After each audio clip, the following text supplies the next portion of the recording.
Bam, we are ready. Hello and welcome everyone to the Forging Theories live stream. Welcome back. You are all going to see some friendly faces. My name's MCU Lou. I have Harry, Mr. Jalapeno Elias, Isaac One Kenobi, Brandon, our special guest joining us, and then the Chief Fabian, as always, here. Guys, we are about to unpack what could be the greatest, or to some people, the worst movie in Phase 4. That's right. Potentially the worst movie. We're going to dive into everything heavy spoilers. So if you have not seen Black Panther, Wakanda Forever, click away or listen to one of the most interesting conversations that you'll hear on any live stream on YouTube. And as always, like and subscribe. We're doing this every Sunday night, 10 p.m. Eastern. But to kick us off, Mr. Jalapeno, give me your description of Black Panther Wakanda Forever in one word. Ibambe. Oh, okay. Harry, that's a big one to follow up. What do you got? Legendary. Oh, Fabian? We were supposed to see the movie before this? You got jokes. I'm just gonna go with straight emotional. Okay. Brandon, I'm putting you on the spot. I'd like to agree with emotional. Okay. So Emotional times two. Yeah. Isaac, something different. Come on now. I'd say heavy. Heavy. Guys, there's only one word, and it's Shuri. ooh, That's my word to describe it. Shuri. Now, surely, we all saw this movie, and I'm putting it at the top. I'm putting this movie at the top of my list of all-time MCU movies. I went back and forth on Infinity War and this movie. However, I do believe that it is impossible to duplicate this movie given all the circumstances that went into this. So I want to open it up to you guys. How did you feel about, what was your overall impression of the movie?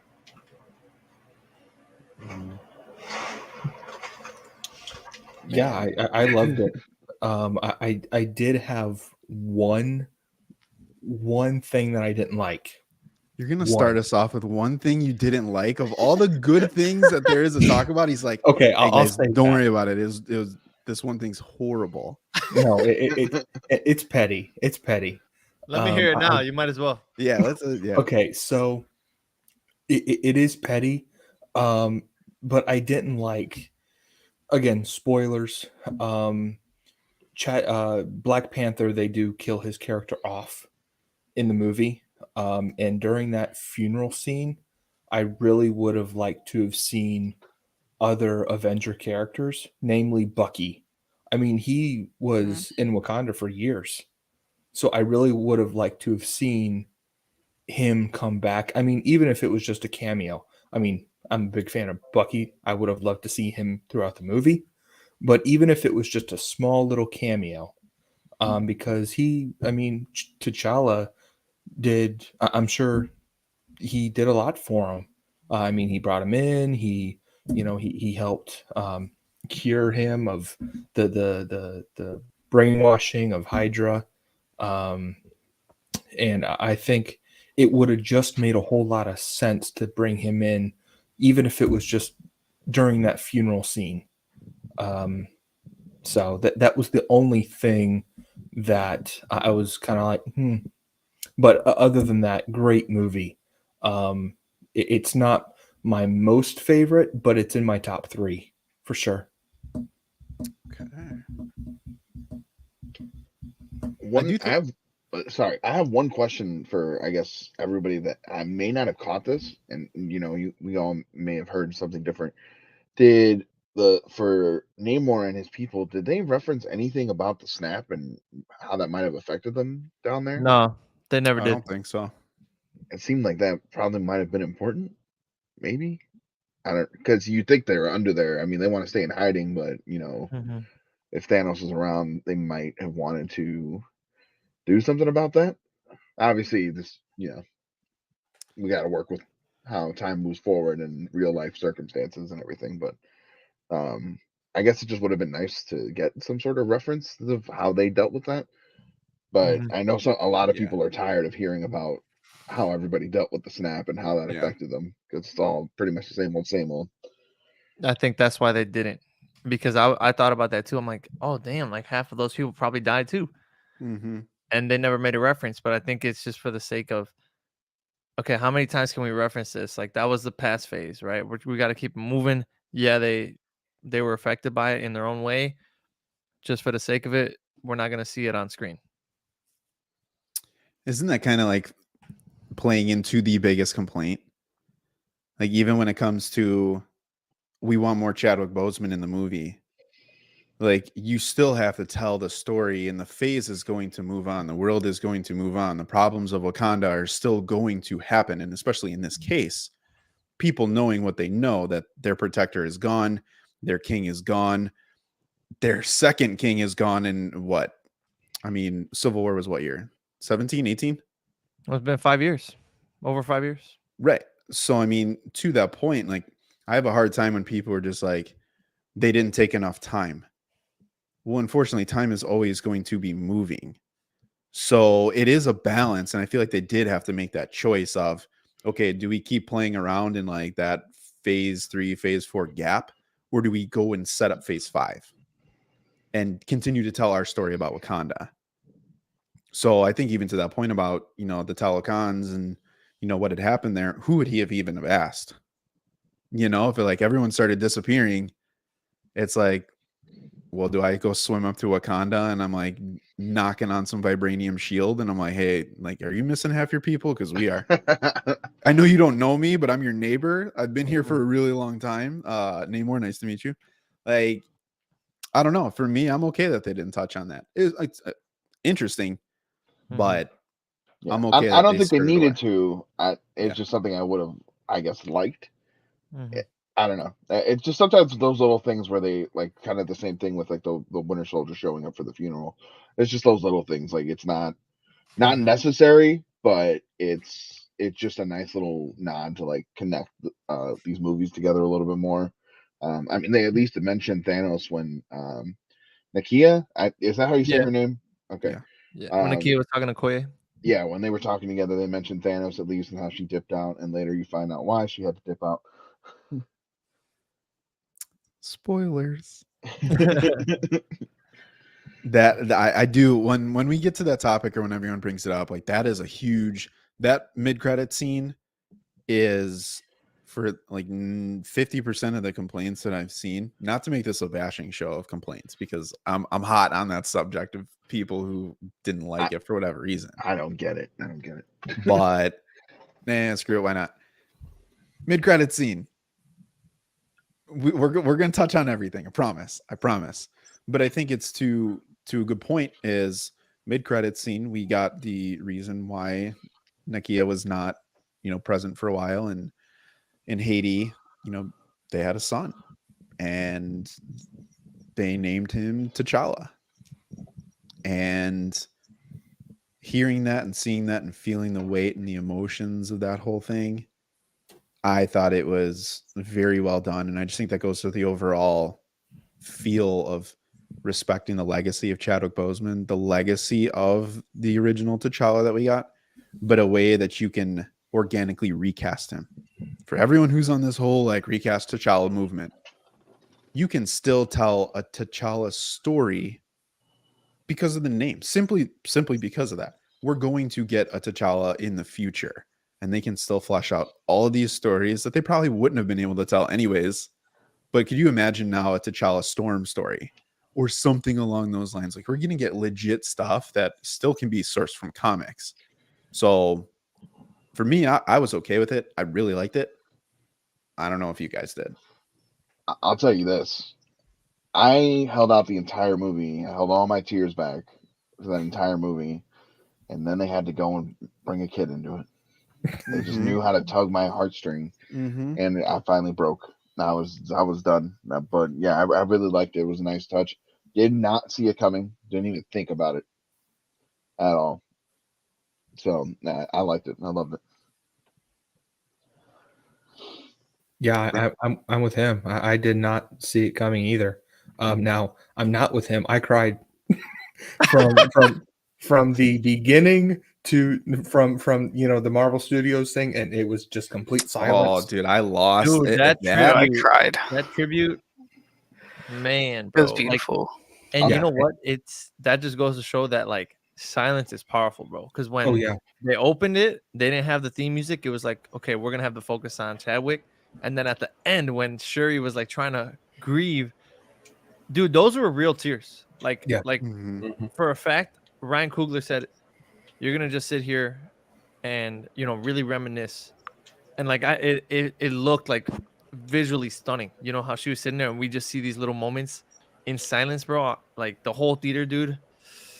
Oh man, that was Yeah, my like theater was some silent for the emotion. first like 10-20 minutes of the movie. Yeah. yeah. Yeah, Well, and Yeah, movies like these are so rare just because I was talking to Greg about this.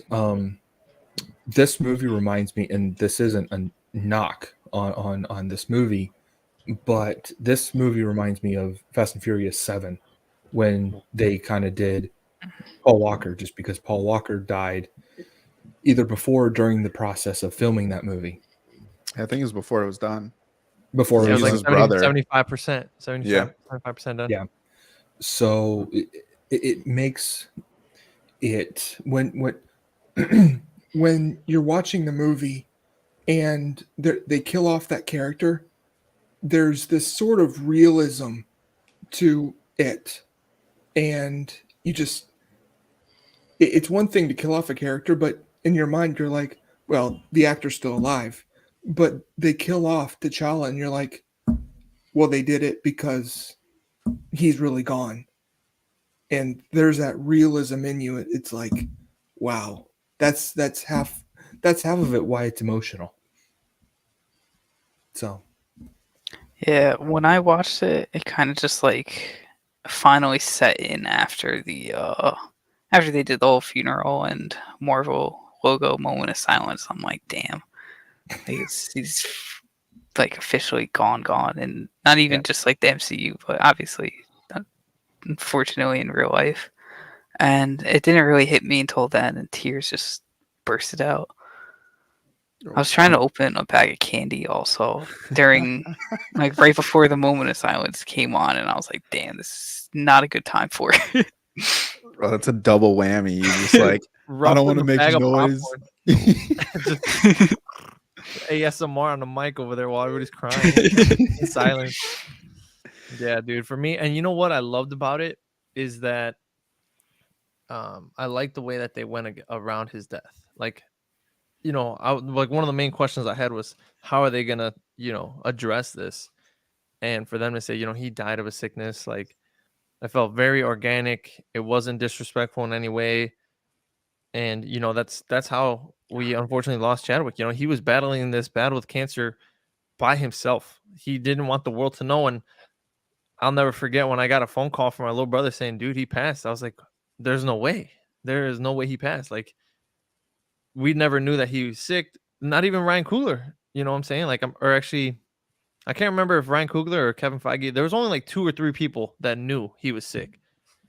And it's just like the way they addressed it in the beginning, and even the whole storyline with how Shuri had to develop the heart-shaped herb with his blood. That to me was like the highest tribute. You know what I'm saying? But at the same time, pulling those two things in, I felt that throughout the entirety of the movie. I had 2 big moments, and that's what we talked about: the beginning and then the very end with his son. And then I was literally gulpy throughout the rest of the movie. But to say that there like was not a full honor tribute to him, like Shuri, like her entire character arc in this, among other characters, it all revolved a lot of it around what Chadwick Boseman had did, what T'Challa was doing. And you go back to, I think this is the weird thing that like people kind of forget when it comes to this movie, and they're like, oh, this is the second Black Panther movie, and there's Black Panther 1. He wasn't introduced in Black Panther 1. We saw him in Civil War. We saw him in Infinity War. We saw him then again in Endgame. And then obviously Black Panther 1. Like, so I'm not saying he's had tons of time, but we've seen that character fleshed. But then you get to this movie and you finally get Wakanda, the people, Shuri, Queen Ramonda, Okoye, Nakia, Io, I forget the other girl, the one that they banned her because of her relationship in China. The one who had the daggers in the beginning. I always forget. Oh, her. Anika. I forgot her name. Yeah. Mm-hmm. Like, or Annika, or whatever they called her. Annika. Mm-hmm. Anyeka? I thought it was Anika. Like, you got me. A-N-I. If you pronounce any of those ways, I suck with names, man. In almost every franchise, if it's not simple, I suck. I'll remember them. I'll be like, oh yeah, the chick with the daggers. The one that likes to eat, like something. A characteristic is how I remember some of these guys. Yeah. But I don't know, Isaac. I'm curious. I'm seeing some head nods. I'm seeing that. Like, where were you on the kind of representation of the passing of Chadwick Boseman? Oh, I thought they handled it really well the entire movie. Just from the beginning, like them starting off with that, I was like, okay, we're getting like right to the point where they're not gonna like dance around it the entire movie or for most of the movie. They just got right to it, and I thought like there's a little bit of realism to it. I felt like from the beginning all the way to the opening like Marvel Studios logo. Yeah, it's like I was telling my girlfriend like the whole entire time I was like I didn't tear up until they started doing the Marvel Studios logo, because I wasn't expecting them to just do Chadwick and Black Panther for the whole entire thing, and then it was already silent. Yeah, and I kind of like how that played into the movie too. How it wasn't like something they kept going back to like every like 2 minutes, but at the same time it helped Shuri grow. It helped a couple of characters grow a little bit and help their story arcs too. Mm-hmm. And Queen Ramonda too, man. Like you can feel it. She killed that role, bro. Like get her the Oscar. Like the one scene when she was yelling at Okoye and she's like, "I lost everything." I was like, man, she is going crazy. And also when she was in front of the UN, and she's like, bro, just that was awesome. Just because we lost our Black Panther doesn't mean we lost our defenses or whatever. That was nuts. I love that. Was like I think will be an underrated scene. But I love that, like from a cinematography standpoint, I really liked in this movie how they would explain something and then show, and like kind of like quick flashbacks, but like kind of like it's all running concurrently. Like it felt like it's happening, they're talking, it's happening, it's talking. And then when they bring in like the whole team, you lady over there sitting in front of the little France plaque. Yeah. Like, I know what you're doing, and bam, Wakanda. We run it. If we wanted to, I go back to that like Ant Boot thing with Fury. You know, like where he's just saying, I could crush you, you know, if I wanted to. And she's saying the same thing. And it's just, I don't like overly political things. However, knowing it's a Ryan Coogler movie and knowing how like real these things are. That definitely felt real, because that would happen. Yeah. Like that's exactly what would happen in real life. Yeah. If these nations found out that they had some resource they ain't sharing with the rest of us, and they're living at large better than anybody else. Oh, could you? I mean, we think social media is wild every so often. Like, could you imagine knowing that like they have the technology to cure something that like people in your family passed from, or could have protected you or something? And that goes back to Killmonger. Like that was what he was about. And I don't know if you guys want to talk about it right now, but no, hit it. We thought, okay, at least I know Elias. We talked about a couple things that could happen. We talked about him having a son, and we talked about if Killmonger shows up, it'd be in the astral plane. And I was never expecting them to do this the way that they did. When she comes around the corner in the throne, and he's like, bam, sitting there just yoked from Creed 3. Bro, that was fan service for all the ladies in there, bro. Dog, me too. All right. That's all I got to say is I'm in that bucket right there. Actually, I But- think I am too, bro. He had the coldest hair. He looked like the Weeknd out here. I was like, man, this guy pulling I've seen a all the lot of moves people out here. complain that he is who she saw in the astral plane. But I'm like, Wow. how do you not? Were you not listening? Yeah, You're not listening to the Dude, movie. it was. It made dude, all the sense in the world. she had so much hatred, like so much hatred, and part of the development in her character was to drop that hatred at the very end when she saw Ramonda, and she said, "Show her who you really are." That hatred is not who she really is. It was just a a combination of very unfortunate circumstances, and that's why she saw Killmonger. And I love too how Killmonger still has the same mindset even in the ancestral plane too. 100%. Which You live a G, you die a G. Bro has no remorse. I love that. I love that though. But that's one of the reasons why I love Black Panther 1 and Black Panther 2 is, and we haven't talked about him yet in Namor, but you get that moral compass. What that there is no good and evil. There is I am or I'm not for the people that I care about most. And whatever I am to you, that's fine. But what I am to them is what matters.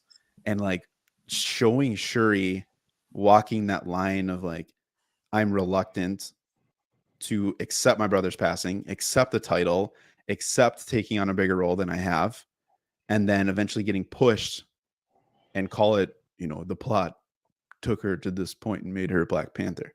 Okay, whatever. That's part of a story. But anywho, the fact that you get to the point of show them who you are, like that was an awesome journey to see in 2 hours and 41 minutes or whatever it was.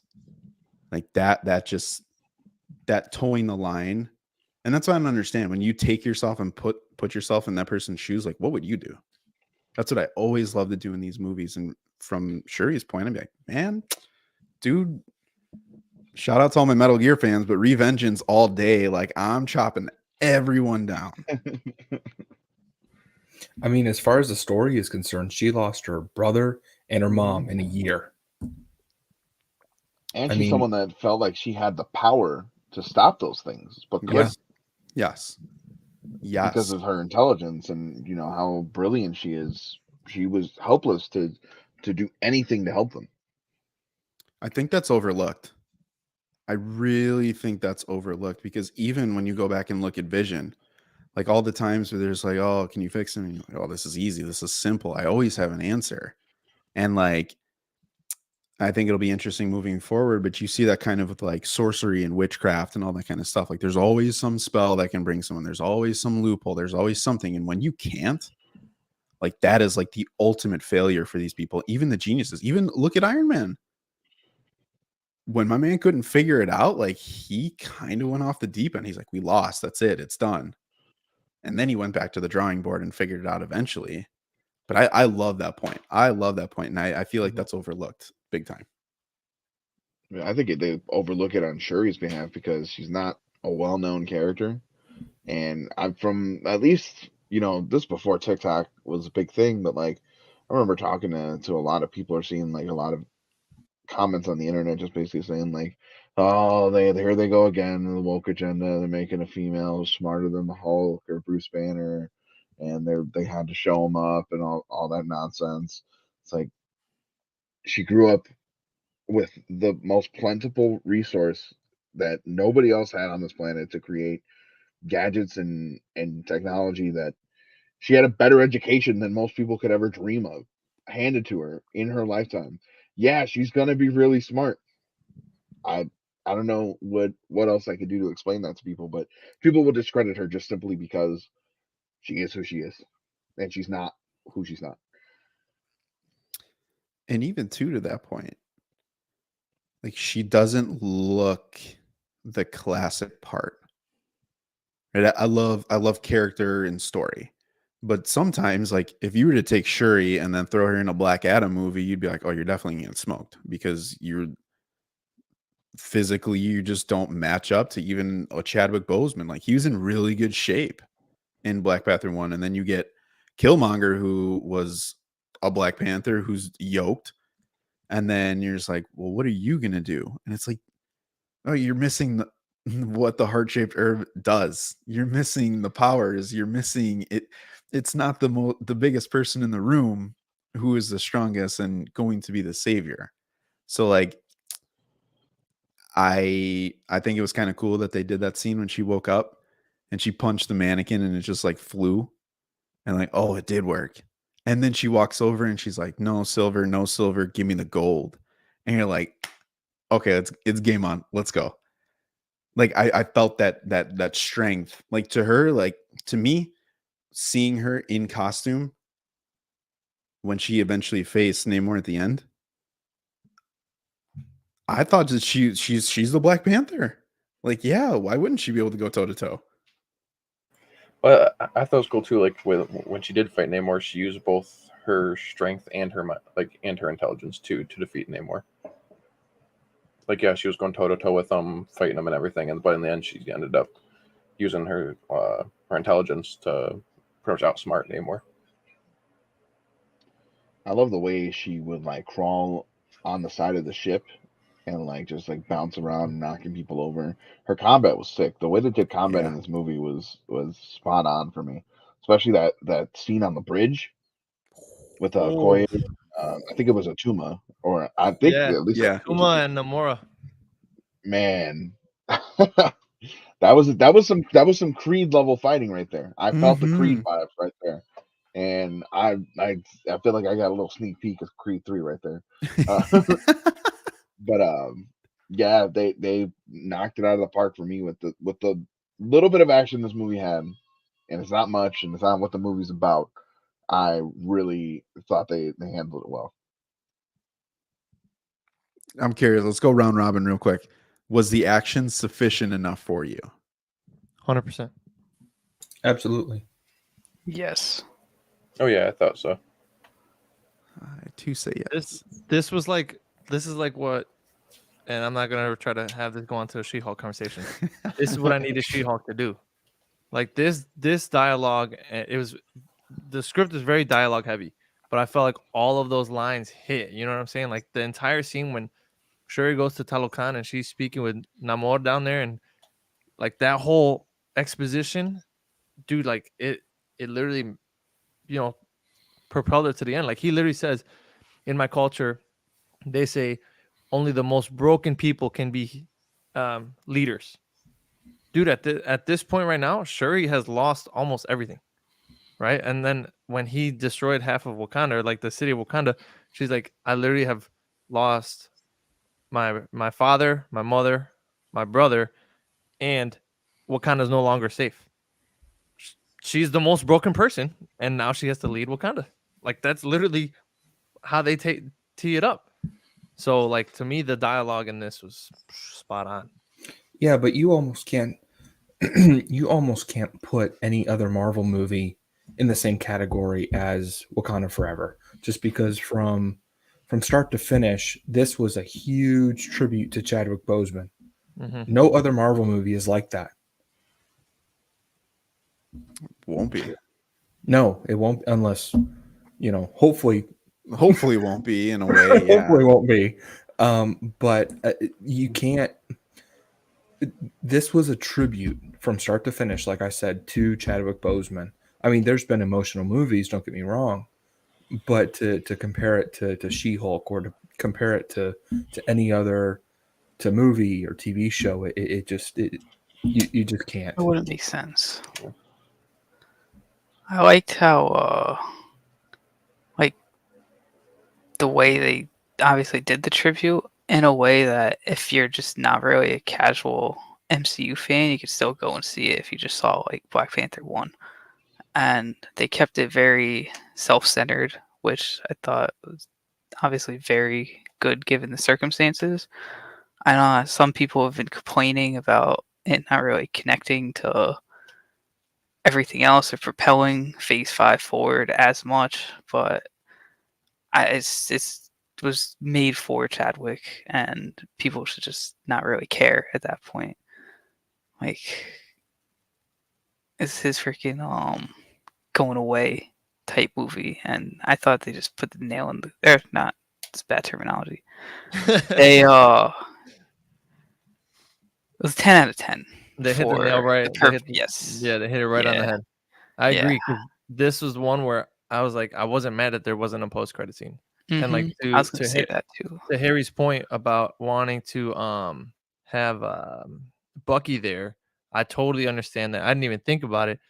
But if Bucky shows up, then you're taken away from the story of like the pain that Wakanda's feeling. You know, and I would have loved to see Bucky there and like pay his respects, especially Cap. Like Cap ran with him too. You know, Cap Yeah. could have easily paid his respects, but I think then you're pulling away from the weight of what Wakanda's supposed to be feeling and those people. And the fact that they didn't really reference too many other things in the MCU kept it very self-centered and self-contained, and that worked. That worked for in its favor, in my opinion. The interesting thing to me is Phase 4 is felt self-contained, right? We're reestablishing a lot of pockets, but there's so much content. If you're like, they're resetting the expectations. And if we have a pocket of now Talokan, Wakanda, you know, you move forward in that segment, and then you move forward in another, and then you move forward with everyone in New York, everyone in London, everyone on the West Coast, you know, your Avengers, your X-Men, whoever it might be, Fantastic Four. Like, that's where it has to go. Like, the roster is just getting too big. And I know it would be cool, like you said, Harry, like those moments could be cool.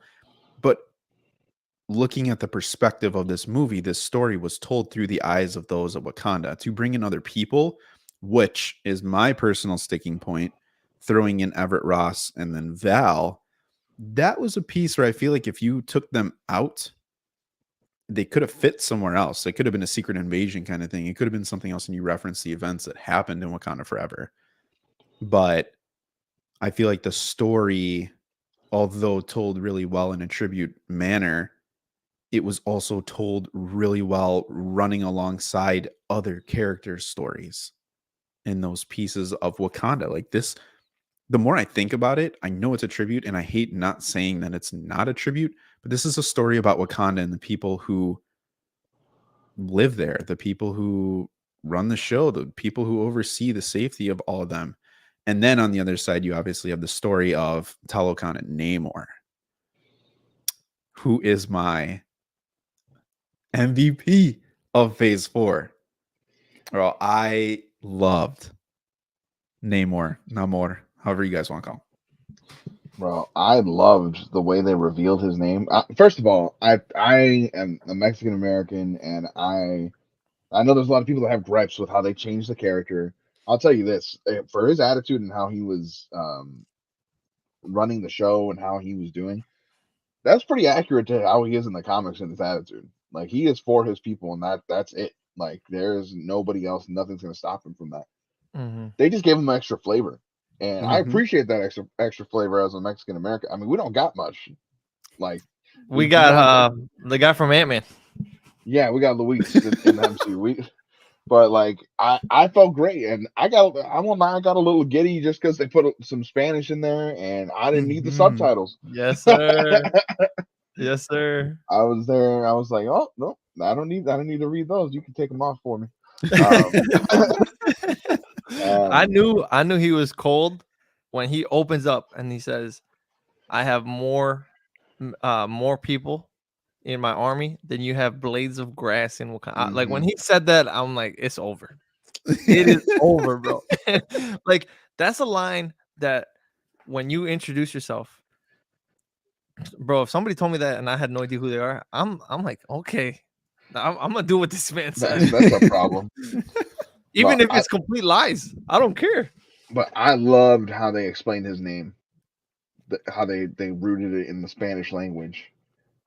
And for for those that don't know, the Spanish colonization is why he called the language. Why he called it an evil language. It was like a niño sin amor, like child without love, no love for the surface world, no amor, namor.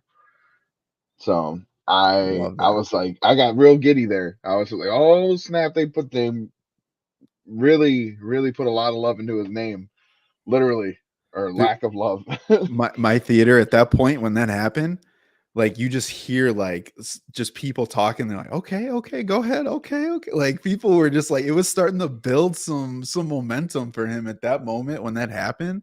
Like you hear like claps. Like, it was subtle, but it was like it was quick. But you could hear the respect throughout the theater, which I went at 3 p.m. my time on Thursday. So 4 people respected that shit. yep, 100% in the theater, baby. That's the only stat I need.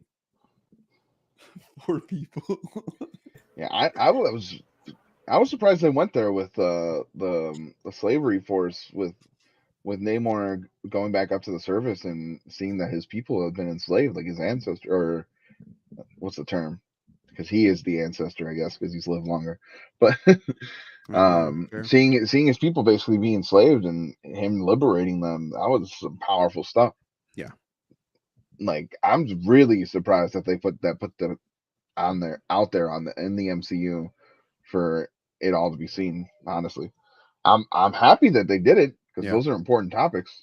But yeah, it was a great inclusion, and it helped build to his character and how he saw the world. Hey, to that point, real quick before you jump in, is an interesting thing is people always cite the source material and say how the movies need to be like the source material. However, the source material are based on a lot of real things that happen at real points in time when they were created, and these characters were written or included in their story. I know, Fabian, you have way more knowledge than I do on that source material. Like, is that something for you that you feel like they're finally catching up to the source material by adding in the realism versus the like superhero, I'm standing on the podium, I'm a good guy? Like that is classic superhero that I feel like is gone. Like we're getting real things that happen. So what a lot of people don't seem to understand about Marvel, and this is why I love Marvel and always have loved Marvel, is that it's supposed to be a reflection of the current state of the world. All these comics are always supposed to be updated to reflect what is going on in our current day and keep them relatable, because all of these characters, without, man, even Thor is relatable. You know, you got daddy issues there. But all the characters are relatable in some way because they're pretty grounded. These are humans that get the power of gods, and they have to juggle still being the person they were before they got that stuff with, and they still have to live amongst normal people alongside them. So there are different types of people in the world. There's not all just Steve Rogers. Like not everyone. We're gonna have a variety pack, man. Like this is how, especially when it's all United States based for the most part, and you know it's a global brand now. It's a space brand now. Like I mean, we got talking trees and raccoons, and you're gonna complain about you're gonna be complaining about a fish man being Latino. Like I don't know what you want, but I mean you see that every time they try and add new characters of any other type of background, ethnicity. Marvel is always going to do that. They've been doing that for years. They tackle political stuff that I see people constantly talking about how like the comics shouldn't be talking about politics. Captain America was punching Hitler in his first issue. Civil War, the comic series, is a giant metaphor for gun control. Like it's basically what I'm ultimately my point is that the movies are getting to that point where yeah, it's trying to reflect with the time and day of today's world, and I think we're inching closer to that every time with these movies. I respect all the directors, all the cast, the crew, everyone that's a part of that message, because even in this movie you saw the full buy-in to what it is that they were trying to get across. And I'm curious what you guys think of that dynamic between Talokan and Wakanda.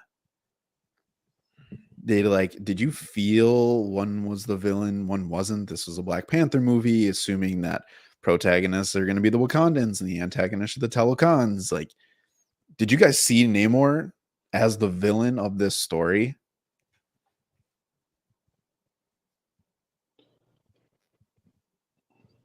I felt like he wasn't, like he was he was doing villainous things, but he had a good cause. He was like a villain in the same sense of like Magneto's a villain. Like he is doing it for his people. He believes in a just cause, and you can hardly blame him when he went through, the Holocaust and everything in his lifetime, and he sees it happening again to mutants. So it's kind of the same feeling where he knows, hey, we're different. I've seen what happens to our people already on the surface world. They find us and they're going to try and do something about it. It might happen again. They're going to do it to us again. So I think in his form of a leader, he is doing what is necessary to protect his people. So yeah, he's doing some shady stuff, but at the same time, he's kind of got a valid reason. It's tough. Fair. And I think that's why I appreciate the movie. It asks tough questions, Yep.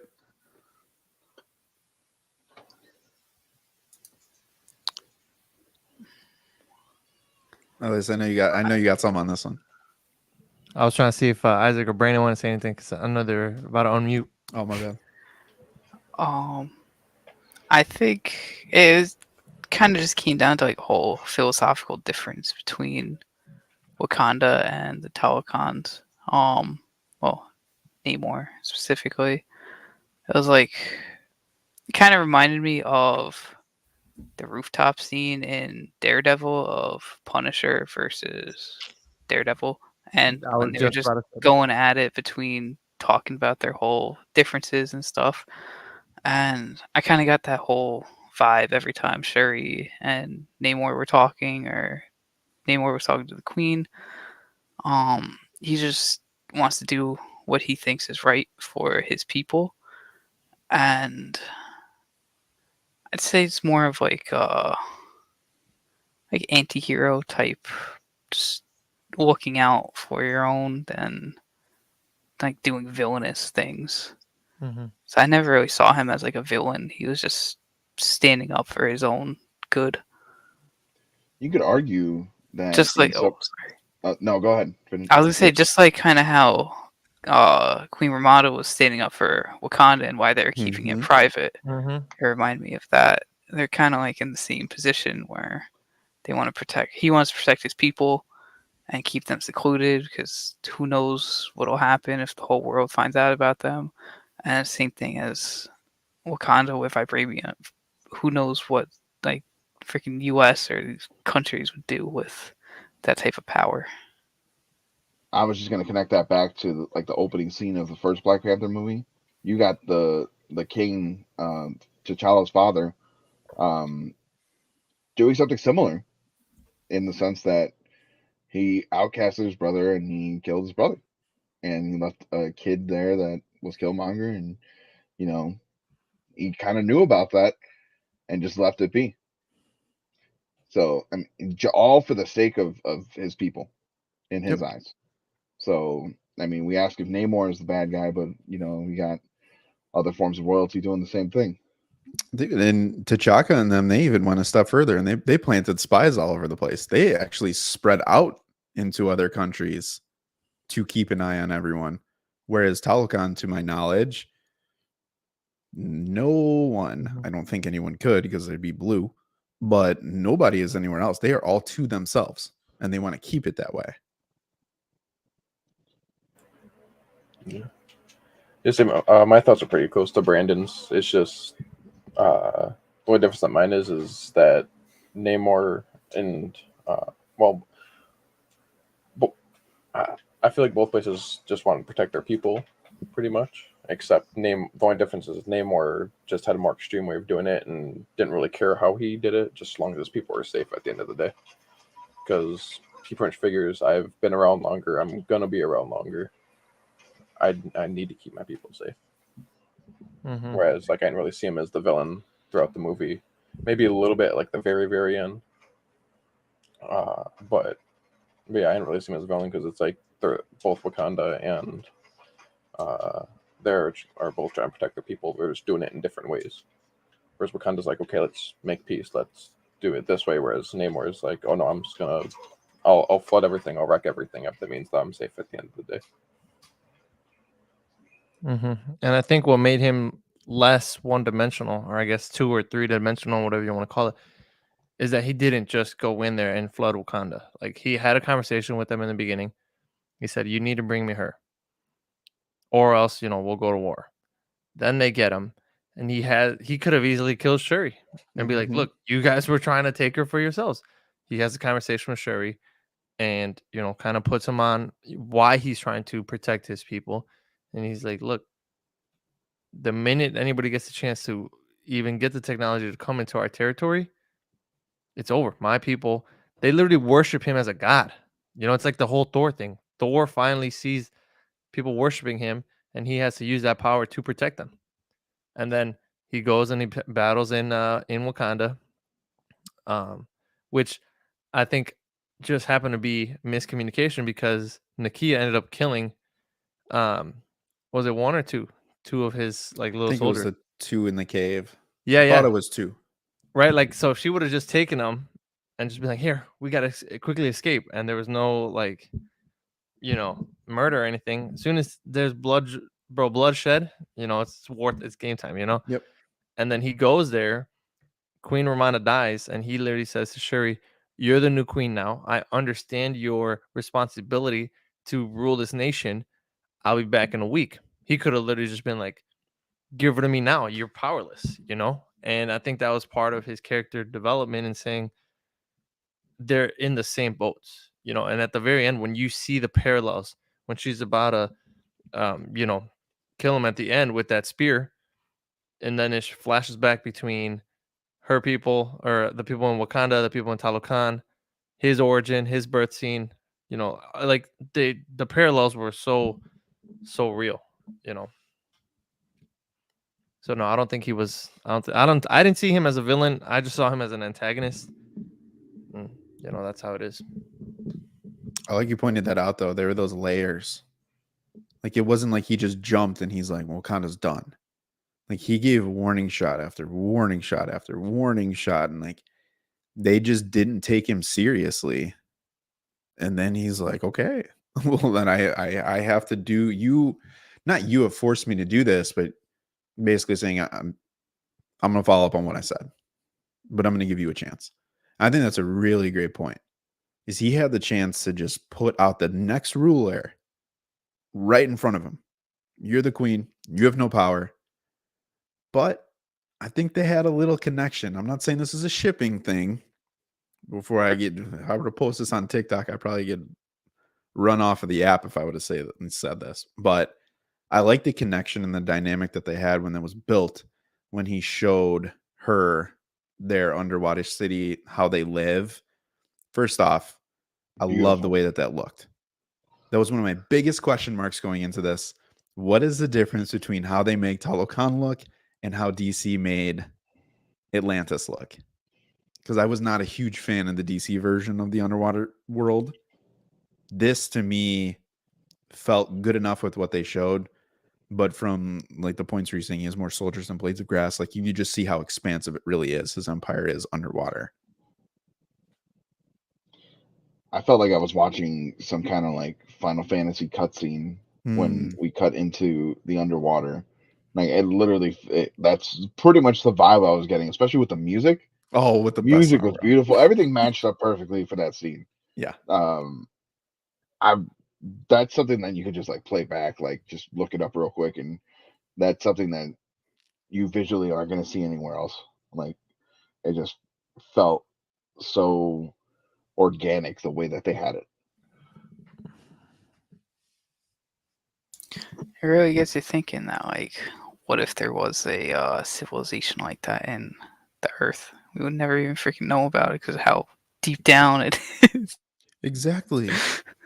Which, again, is another relatable thing about this. When people are like, oh, they've been here the whole time. Why haven't they known? Why haven't the Avengers known that Namor existed? I'm sorry. Do you know what's in the ocean? No. We're not still really. finding new species and new animals and new bugs even. Right. We know more about space than we do in the ocean. I don't want to hear nothing That's about crazy. And I assure you, if there is a real life Aquaman, the government would hide it from us. Mm-hmm. I agree with that. I'm the government. I guess I'm the government now, bro. No, what's crazy because I didn't even think about it till after like letting it sit. Talocano is just like the main city where they were at, but the way they were Mhm. using those like little like currents, bro, It could be so much more. they could literally be 100%. populating the entire ocean floor. 100%. And like let's say where's Wakanda based? Like in Southern Africa, right? West of Africa. Africa? Yeah, yeah. Southern, yeah. Bro, what if they take some kind of current and they're like, boom, California, here we come, baby, California girls. You know what I'm saying? Like, dude, they could be all over the place, and we Mhm. have no idea. We have no idea. Mhm. Which makes me wonder if Val really found out what had actually gone on. I'd be very curious to see the response. Obviously, I don't think it happened. I don't know what Ross actually like ended up telling her, whatever that might have been. Because didn't they kind of cut it off before she's like, "What's really going on? I bugged the beads." Mhm. Like, do we know exactly? I'm trying to think. Call back They the conversation. they never revealed to him what the threat was. Just that there was a threat that was Yeah. another superpower that was arguably stronger than them. But that whole plot thread, like you said earlier, they could have just tossed it to the side. The only thing that really needed to be there for is to show that the Americas and all these other nations were actively trying to figure out how to get vibranium. And unless they are long-term storytelling to Thunderbolts. That's what I saw it as. Like, Yeah. the way Val said, I have been dreaming of what I could do with vibranium. I'm all right. This girl, she's playing major games.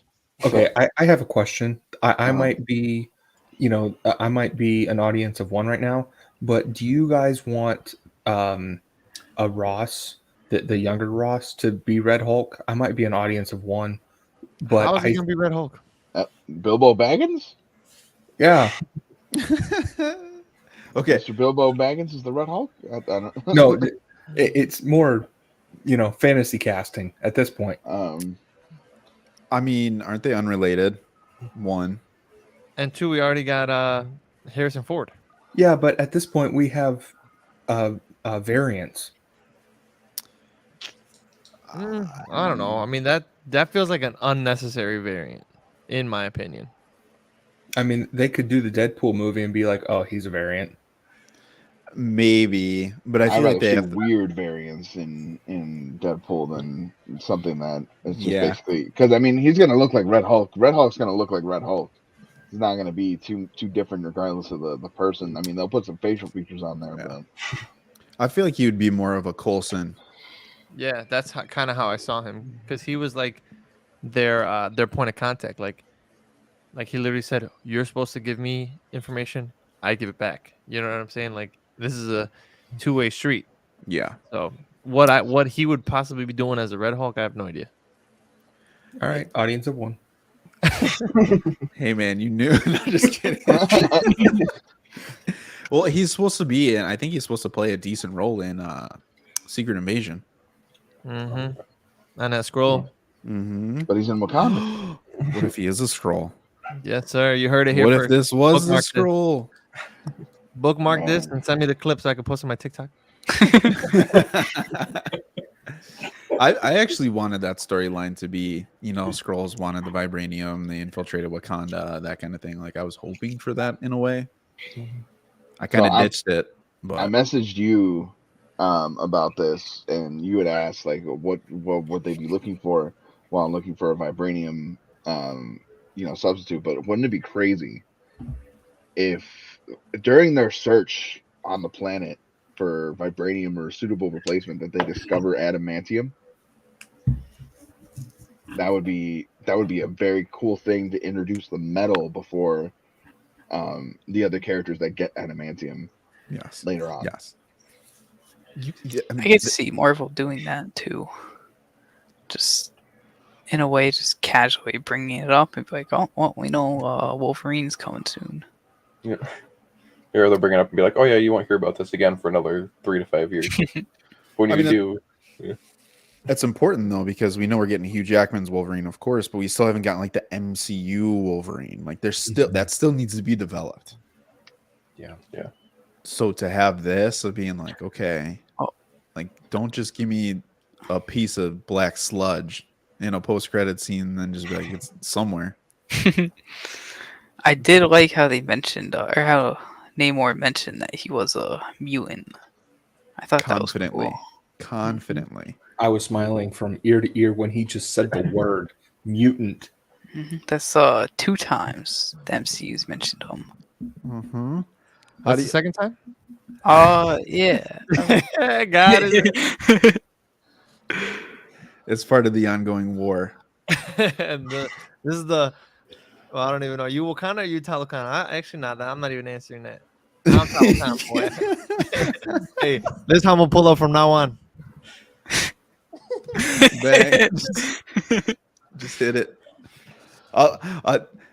Did you? I didn't catch it. I didn't like really put their hand sign together until TikTok at the end. I don't know why. I just didn't like notice that was a greeting or the anything like the My friends leaky were just, Talokan.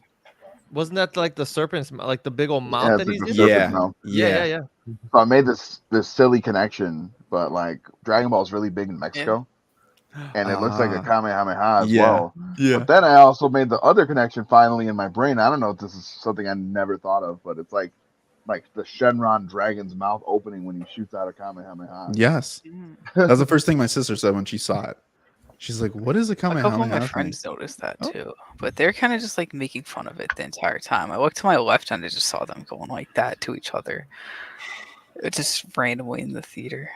Wait, so Dragon Ball Z exists in the MCU according to Katie. Confirmed. According to Katie in Oh yeah. in Shang-Chi. Remember yeah. when she said he basically Kamehameha him out of there? Yes. So if they ever cross paths and he does this and she references that, it's over. I mean, should they cross paths? I don't know. That's a good question. There's still tons we can talk about, but I'm curious what you guys think about the future of Namor and the future of Shuri. Wait, let's throw in some Riri. Yeah, we got to talk Oh about yeah, Riri. okay. Fair. The most controversial addition to this movie, apparently. I loved her. I did Yeah, too. I love did too. Riri. I don't get the hate or whatever the heck you want to call this internet They debacle wanted- right now. They wanted to Internet see just hates final on suit. everything. Yeah. Yeah, I'm I excited like for her the- show. Oh, here you can Oh, go. this is kind of random, but the one scene when she was making her suit, I think I messaged Lou about it. And when she was just hammering away, you see a heart fall on like there's the shape of metal in the heart form. And I thought that was very cool. Just random symbolism about her being Ironheart. Mm-hmm. I like People that too. keep saying that the suit looks like a Power Ranger suit, and Kind of did. as a longtime Power Rangers fan, I don't know. I haven't seen a suit like that in any of the seasons. Not I'll even a say- Battleizer looks like that. For me, I think the Mark II suit wasn't my favorite stylistically. And I kind of talked to you, Greg, a little bit about it. Because it didn't really have like those features that like the different Iron Man suits had, right? Like he got stronger propulsions in his feet when he couldn't catch Rhodey. He had parachutes, he had like heating systems, he had like all this stuff, right? And we didn't get a chance to see a big jump from Mark 1 or Mark 2 in the sense of like what kind of gadgets are in there, which I think is just going to open it up more for her actual show. But the one thing I don't understand is how people say, "Oh, Riri was forced into this script." Like, literally, she was the one who created that device to mine vibranium, and that's how you connect the two people. If you didn't have that, who's gonna connect them? Like, I really don't understand how you would have Namor show up to Wakanda if I gotta wonder if she was just a random like scientist that was just like in a lab coat and was just kind of in the background and only said a couple lines every now and then, kind of like a non-superpowered person, like Katie in Shang-Chi, just being like a side character that kind of just tries their best to help. Would there be as much complaints? Like I don't know if there's just this like agenda against like people like other side characters joining the fight. Like, she didn't take away from the story. She didn't take away from the tribute. She hardly had any extra dialogue. They didn't go over her backstory. They didn't do much with her. If anything, I wanted that, but I completely understood why that wasn't being done here, because it's not her movie. Exactly. We'll get that eventually. But her as a character, I loved her. People can have their opinions about the suit. I like the suit. It could have been better. Like, there could have been a better design, and she will get a better design probably. But I don't get it. Like, her personality was just perfect. Was Shuri the one that designed her suit? No, she had blueprints. She had it already? In the in her little like warehouse. She had blueprints of the Mark II suit. Oh, but then she just built it with obviously better technology. So to Fabian's point, I think a lot of the hate has to do with casual MCU fans' love for Iron Man. There's a lot of similarities. Yeah, I've seen that too. I've seen it was like, oh, she'll never be better than Iron Man. She doesn't have to be better than Iron Man. Why everyone just has to compare so much? Yeah. But I think if you just watch the movie and I'm not saying forget Iron Man. I love Iron Man. He's a great character, great character. But I mean, this is new character. Yay! Yeah. Just. She's I not even taking up the mantle though. Like, yeah, I feel like that's not even what she's trying to do. Like, she just likes Iron Man and wants to make an Iron Man suit. I think that's all it is. That's as far as it goes. Yeah. I mean, do we really think they even reference too? Like, I think one thing that I didn't like, and as soon as I heard it, I was like, "Oh, here we go," is when the FBI broke in and they're like, "She has an Iron Man suit." I'm like, "Come on!" I was like, I kind of wish that they didn't say that. But I was like, they just know what is that or something along those lines of like, who is that?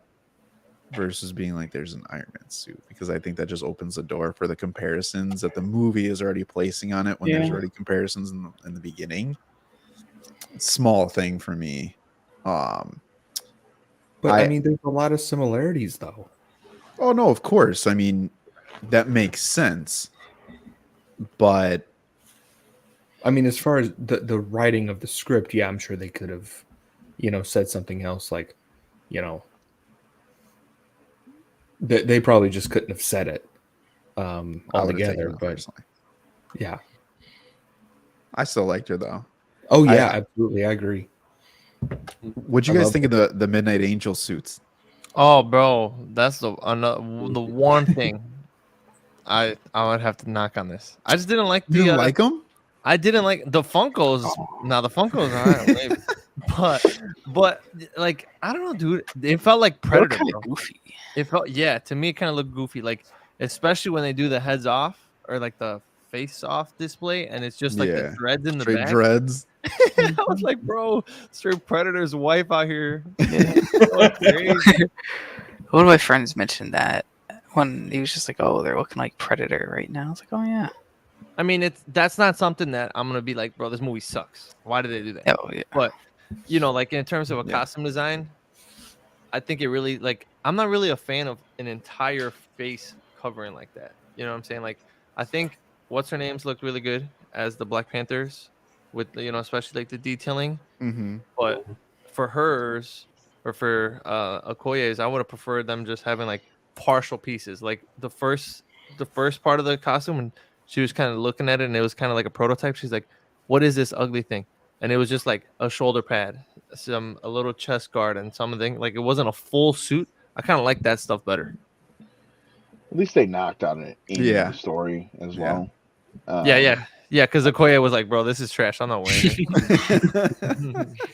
Yeah, I think they honestly, the helmet is It comes up to personal taste. I don't care either way, but if I had my preference, I guess I would rather have had them not wearing a helmet Yeah. and just having the suit. But at the same time, like, how do you breathe when they're flying around and whatnot? I mean, maybe a better helmet design choice, something like. You go like this. Look. That's how you breathe. Oh, I forgot. hopefully they'll get the V2 upgrade of it. But the thing that I did like is everyone. It's always my biggest complaint is power scale. And how did these characters end up in a secret wars fighting against stronger villains? Kang has his crew or whoever it might be. If they go underwater space and you have the Dora Milaje trying to fight them, what are they really going to? We saw how ineffective just a spear is now. Like, they got smoked. They need something to level the field. That's what Falcon, Captain America, give me vibranium so I can level the playing field, because if I don't, my regular Falcon suit, I'm not going to be able to face anyone that Steve Rogers could, for the most part, in the MCU. So for me, I don't really care what they look like, just the fact that they have an upgrade so that now they can stay relevant in future movies as the scales increase. I was all for it. I was like, send them in and let's go. It would have been nice to get everybody to have one. I think they will. I think they will. She literally asked, like, how many do you have? And she's like, I only got 2, but it's all right. But I think what I like about Okoye, or like what I'm like reluctant about the suits, is that I don't want the suit to overpower the person that's in it. Like, Okoye didn't want to wear it because she's like, dude, I don't need this. Yeah. Right? Like the whole bridge scene when she was fighting against Atuma, and she was going toe to toe with one spear, and this guy's like covered in vibranium and he's going crazy. And then she gets the suit, and then she's like flying around and doing all this extra gadget, like, you know, acrobatics. Like, that to me is not her character. True. Like, I would prefer a true version where she still has a suit and still battles hand to hand, and now she could take a hit and be like, man, I could do this all day, kind of thing. You know what I'm saying? It'd be kind of like if you gave Daredevil an Iron Man suit. Yeah, exactly. It wouldn't connect too well, you know. Exactly. But like I said, not a huge knock. I mean, it was what it was, and it ended up kind of helping level the playing field in that final battle. I mean, I think I will say, I do think it's smart that they did it. But in my mind, Okoye's character is someone who's going to keep that on the back burner and be like, no, that's ugly. Keep that in the closet. If I really need it, I'll use it. But give me, like, as long as you call me general again, I'm good. Like, that's what I want. Like, that's how I felt. I felt like it was a one-off versus the, you know, kind of a future state. Everyone's just going to be like, I don't know, unless Shuri stays queen or whatever, and she just like techs out everything, dude. And like every guard has that stuff on now to like kind of like a suit around the world kind of thing. Like, you guys got smoked by the Talokans. Like, our defenses, every tribe needs tech now. We're moving away from the traditional stuff. Like, we're gonna advance the advanced, maybe. Well, like, you saw M'Baku's staff when that thing did nothing, and then old boy took a crater to the chest from the boy Namor. Dude, Bro, I was scared in that moment. I thought it was done. I thought it was over. Harry, what you got? What were you about to say? No, I was just agreeing. I'm like, no, that's like my favorite character. But that showed, bro. Like, he punched him, and I'm telling you, the theater was silent, bro. And you could just see that punch, and then bro got launched, and then he was like, oh my god. Like, I'm gonna tell like, wait, what? But so, like, his first staff was clearly made out of wood, but when he was on the boat, I'm pretty sure he had like the sphere on the actual staff was vibranium, because he was hitting people and it wasn't busting. So, like, that's like a upgrade I like, where it's just like a subtle piece where you don't get a full costume upgrade. Because if you would have put M'Baku in one of those like Midnight Angel suits, I'd be like, what is this guy doing, bro? You know what I'm saying? Like, that's not really his character. And he's the type of person, he's like, I all I need to do is beat you with this staff and I'm all right. Yeah. But they established that, though. Listen, like, best thing, an hour and 10 minutes into this, we're saying that they have access to maybe the potential best thing that they could get, but they're staying true to who their character is. They fleshed out so many people in this movie, even further. Like, the development in this was undeniable. undeniable, M'Baku included. I loved M'Baku. Yeah, When yeah. he first came in, freaking biting that carrot, talking all his shit between if he was king, what he would have done. Oh my god, I was dying. Yeah, and I like what he said. He said, "I promised T'Challa I would look after you." Like that. That to me was a huge Yes. moment for him. I was like, "Bro, that's my boy right there." You know what I'm saying? Where's the loyalty at nowadays? You know? Do we think that he's gonna take over? I was kind of confused at the end. think I he didn't look will. too deep into it. Yeah, I think he already did, didn't he? I think I Shuri mean, he relinquished. showed up to the waterfall. Yeah, and he's like, Shuri ditched y'all. I'm here. I mean, I she I could don't think always Shuri do another really leader. wanted to be queen, so Yeah. I feel like And Shuri went to Haiti, and that's where she yeah. met, her nephew. Mm-hmm. Game of Thrones style, bro. They're gonna get married.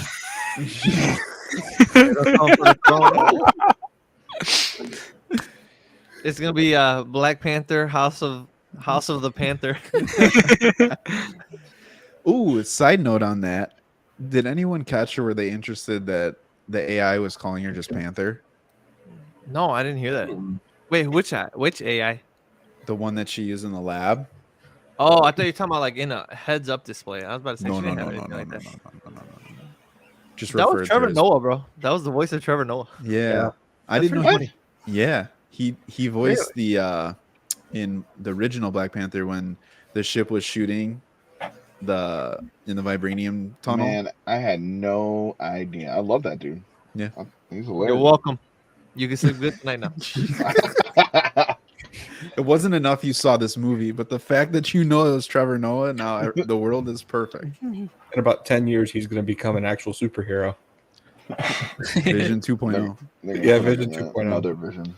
Vishan boy. Speaking about AIs, it's totally off topic, but I rewatched Tom's trilogy yesterday, and I want to know what happened to Karen. Or did they ever talk about that? Or are you talking about Tom Holland's Spider-Man trilogy? Oh, yeah. Yeah. Well, at the end, yeah. She got At the- canceled. She asked at for the the- manager too much.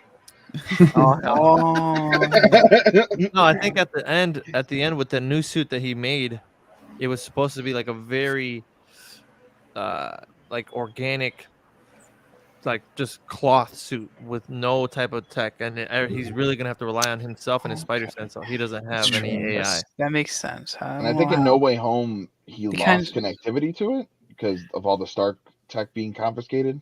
Oh yeah. They shut down a lot of Yeah, that. I actually, now I remember seeing something about like carrying like some AI offline. When he gets to the bridge right before the Dark Yeah. Real quick, but what's up with Shuri saying that AI doesn't work like in the movies? Bro, y'all had a problem called Ultron. That wasn't AI last time I checked. Yeah, that's it. That's the first thing I thought. I was like, were you guys not aware of this? I mean, they literally had a fight in Africa about this. Bro, That- she meant that her. triggered Yeah. triggered the Sokovia Accords a little bit. That Black Panther T'Challa went to go talk about with everybody else with the United Nations. So like forgetting history here. Oh, dog, I got you guys the answer. Mysterio. Stark Spider-Man suit was destroyed, eliminating Karen as well. Okay. Done. Spiderio in a cut. I almost feel like Shuri, when she Mysterio's talks crazy, about those no. things, she's like, is saying like, my AI, my tech, and I don't have issues like you guys have. Like, my stuff is flawless. I don't know what you're talking about, but like, the movies that I'm referencing are the movies that came before with all the junk you guys made. Like, mine's spot on. This isn't Ultron 2.0. To be fair, she didn't have to deal with the Soul Stone or the Mind Stone. Oh, she hacked the Mind Stone in the end. She's like, oh, it's so simple. I Why didn't you wouldn't guys say- just connect these nodes? I wouldn't say I could hack see the the dude, Mind bro. He It was was like just 16 years it old telling lighting on Bruce fire. Banner. wouldn't Why say didn't you guys hack- think of this? I wouldn't say Damn. hack the Mind Stone. She had to remove it. Hacked. You see the screen flipping? All this? Yeah, but hacking the Mind Stone, that's not the right verbiage. She had to remove it. No, Thanos removed the dog. Thanos removed it. That's what happened. All right. Top 3 characters in this movie. That's one. If you had to rank them, your favorite character, second, third. Start us off, Harry. Start us off. Oh man. Captain America. Yeah, Captain Captain America. Bucky. Bucky, Cap, and Red Hulk. Yeah. Okay, so I'm gonna say Shuri. Her character arc just skyrocketed. I'm gonna say Shuri. I love I'm terrible with names. I'm like Fabian. I can't remember her name. The mom. Her Ramonda. acting- Yeah, Ramonda. Her acting in this movie was spot on. And a Don't couple forget of her traps. Don't forget her traps, bro. Greg, you know it, bro. She has traps. She has some was doing crazy drug walk traps, for yeah. months before this movie. Dude, she looked in really, really good shape. And I remember thinking that. I forget what scene. I think was it when Dude, they the- were by the the flood lake? No, the flood scene, right? Oh, right when she was in her before. purple. Yeah. Dude, trap looking like the. I At wish I first had I traps was like, like yo, that. get Dwayne the Rock Johnson off the screen. And sit there.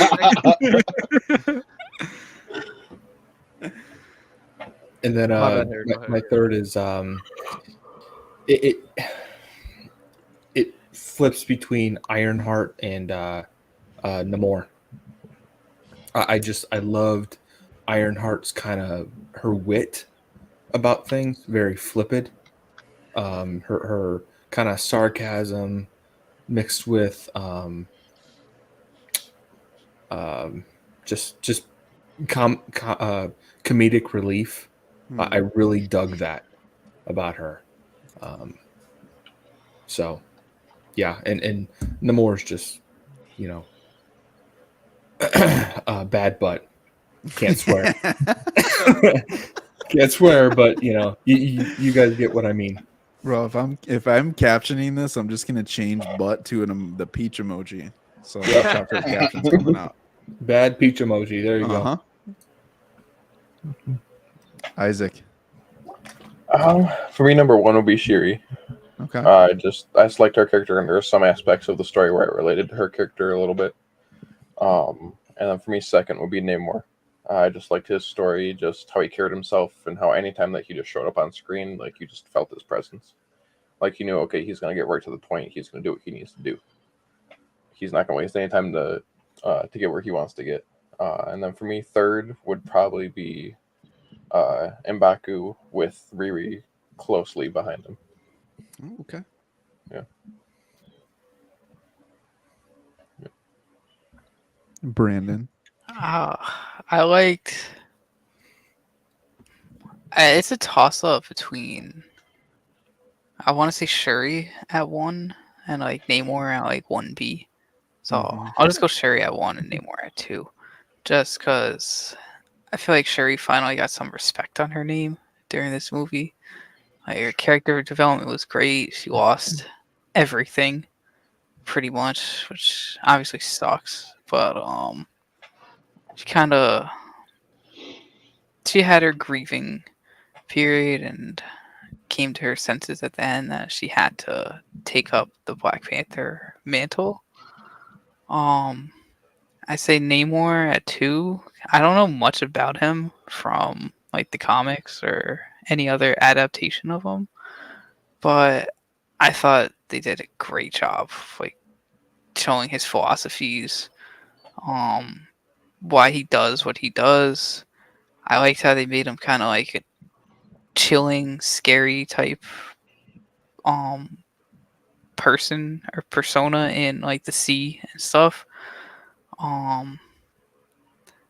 And he seems like he has a great future going forward. So I'm excited to see more of him. And my third would probably be I liked Okoye in here. Yes. I really liked how they used her.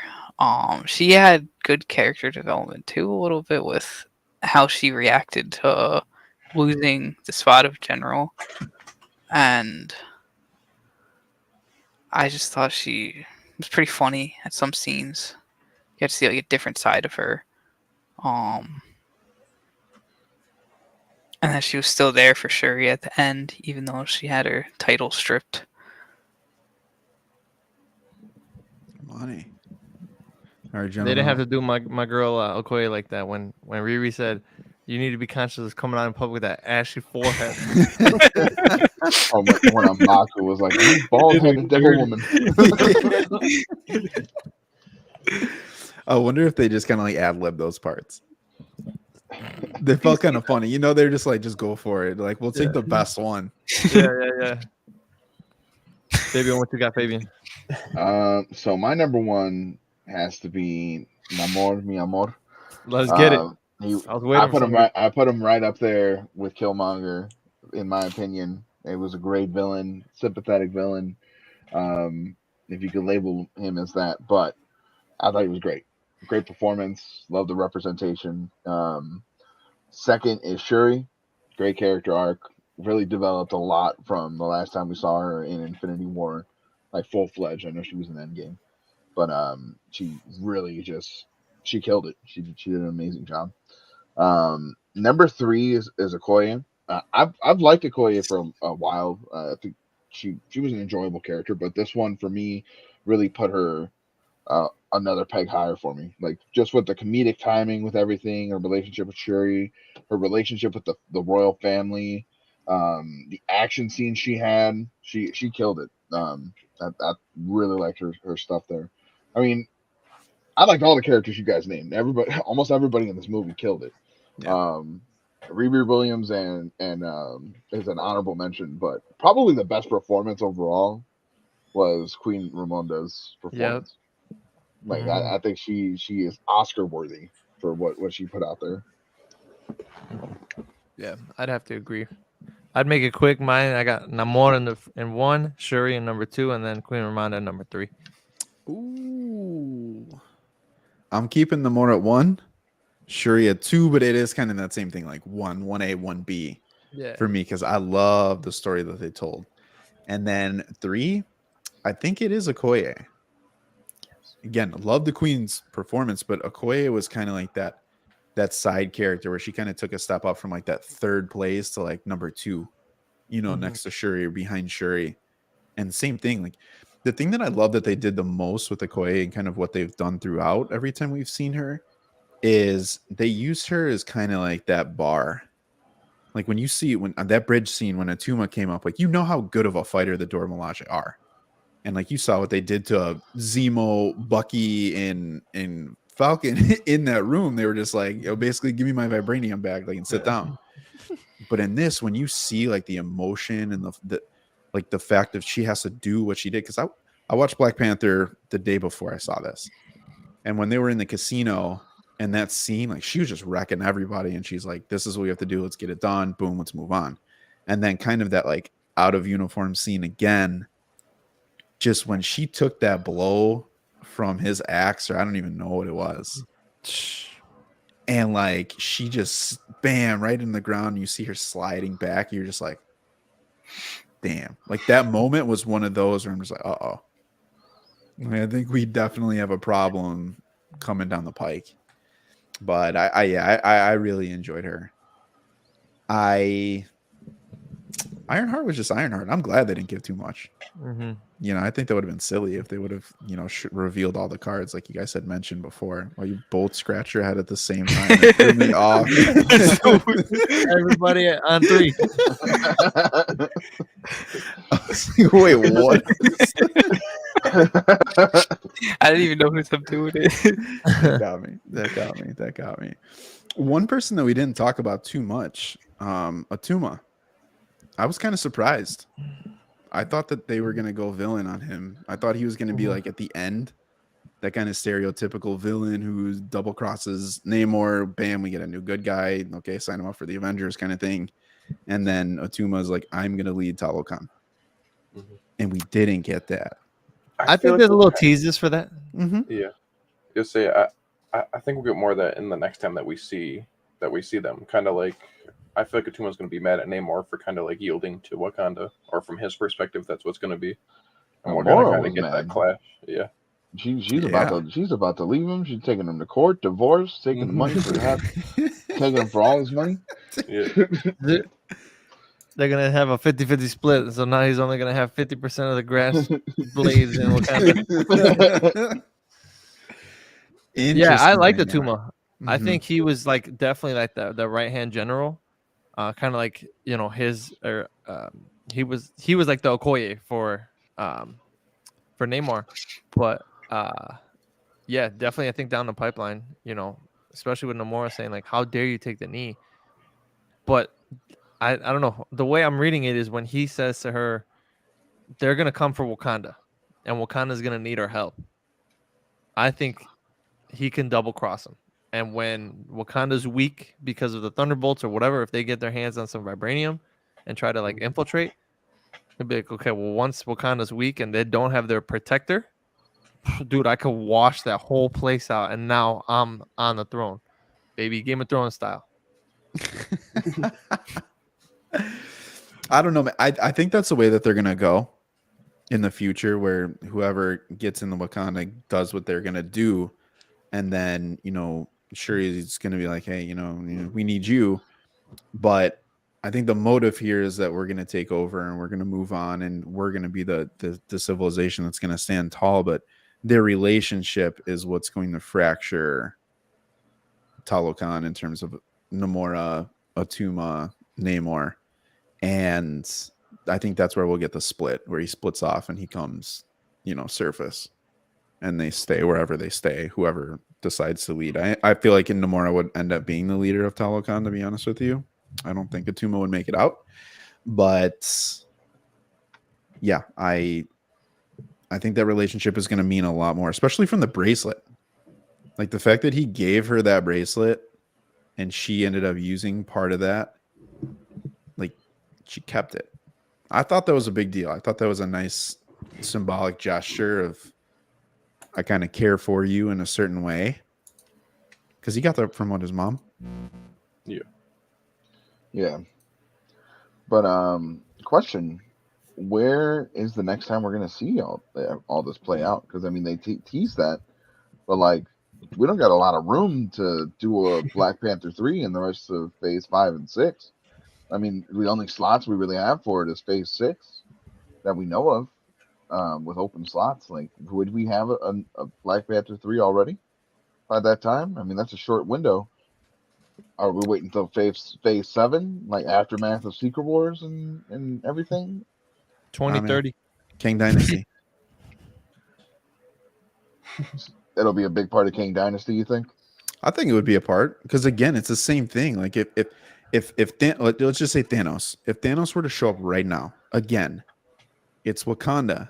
Like no one else is going to step up and face an Avengers level threat from like a base standpoint, protection, resources, weapons, like the US, the DODC, whatever it might be. Like no one's prepared for this, and we just saw the two best. Like everyone retreat to Talokan. I don't know. Like that, they wouldn't get a solo movie, but I think that's the best bet. Like they have to come into play. I don't know what King would want there if he did show up, but I think you would want the vibranium just for something.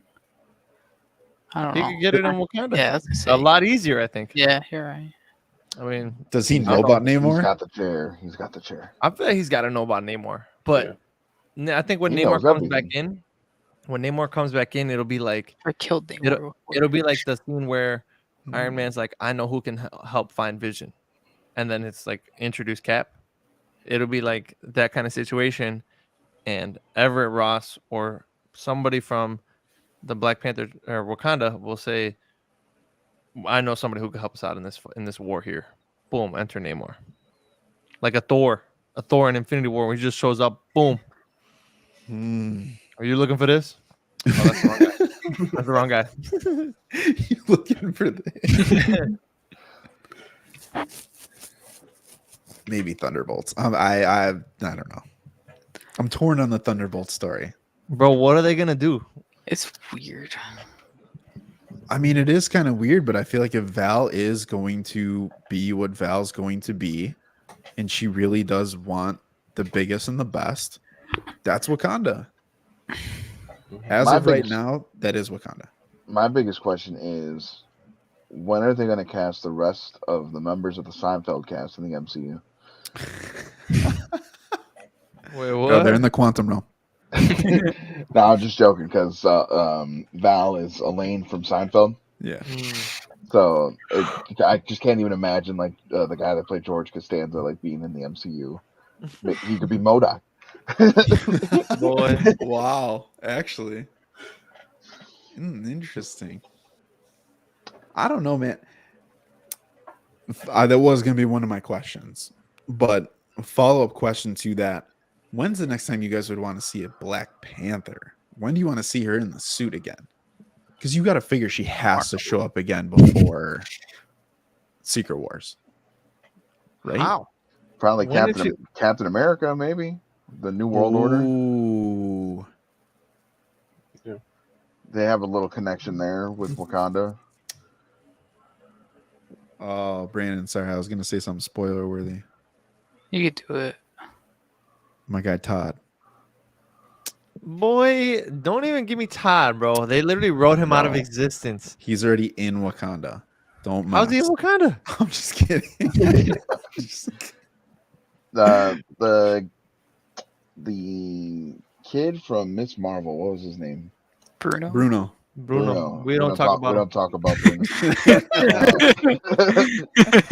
He in the comics apparently eventually ends up in Wakanda in like an internship in some way. So maybe he will end up there as well in the search for where the hell Kamala went. Maybe he drops Maybe. everything and asks them for help or something. I don't know. I don't write these things for good reason. Are you guys sad we didn't get Doom? No.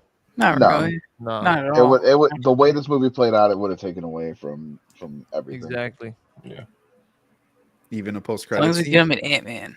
I think the No post credit post-credit. even with the post credit scene, it would have taken away from the attention of the tribute for Chadwick. Mm-hmm. Interesting. You know what? In the post credit scene that we got when we meet young T'Challa and he's like, "I heard you're good at keeping secrets. I have a secret." I thought he was gonna say he was born with the powers of the Black Panther because of the heart-shaped herb. Like I thought he was already like had it in his system, bro. Mm, But then I realized like T'Chaka would have technically done that. And yeah. yeah. But that would have been crazy. He was like, I'm a fake mutant, bro. He's a mutant too. I don't know why I heard Fig Newton for some reason. I'm a fake mutant. What is he talking about? I'm a fake mutant. And that fully developed Speaking of mutant. snacks, though, your wife snapped with the little snack bags that she brought. Oh, to the bro, movie. y'all gotta come through, dude. We come out here deep, 20 She- deep, but F the haters who didn't show up for y'all. If you're watching this, y'all ain't invited again. But yeah, dude, my wife's like, how many people are coming? I need to make goodie bags. And she literally, she put a goodie bag on each seat so that people knew who was where they were sitting. That's awesome. Or It she was had the good stuff. Mexican come next candy in time? there. She had the Oh yeah, Mexican candy in I had to there. throw some Mexican candy in there, bro. You already know. That was clutch. I was It's all like, about that ooh, I haven't had one of these in a minute. I'll be there next time. Yeah, I mean the goal is to get a whole theater and just fill it with a bunch of people who enjoy it, and you know, if everyone on this screen brings 10 people, dude, it's over. That You know what I'm saying? you got to rent out for a King Dynasty now. But that's the goal. Dude, Bro, I'm there. that would be nuts. We should rent out the theater to do a marathon. Ooh. That just book our vacations now. Bro, that's how long's that vacation though? Bro, we'd be there. We'd be sitting there for a hot minute. We'd be sitting there for a hot Especially minute. with all the stuff that comes out by then. Oh my god. Let me make that PTO request. Greg, can you zoom real quick? Hey, what's up? Hey, your PTO request, you have to watch what? Oh, I got 45 hours of Marvel I gotta catch up on. Oh, okay. For research purposes. Yeah, research purposes.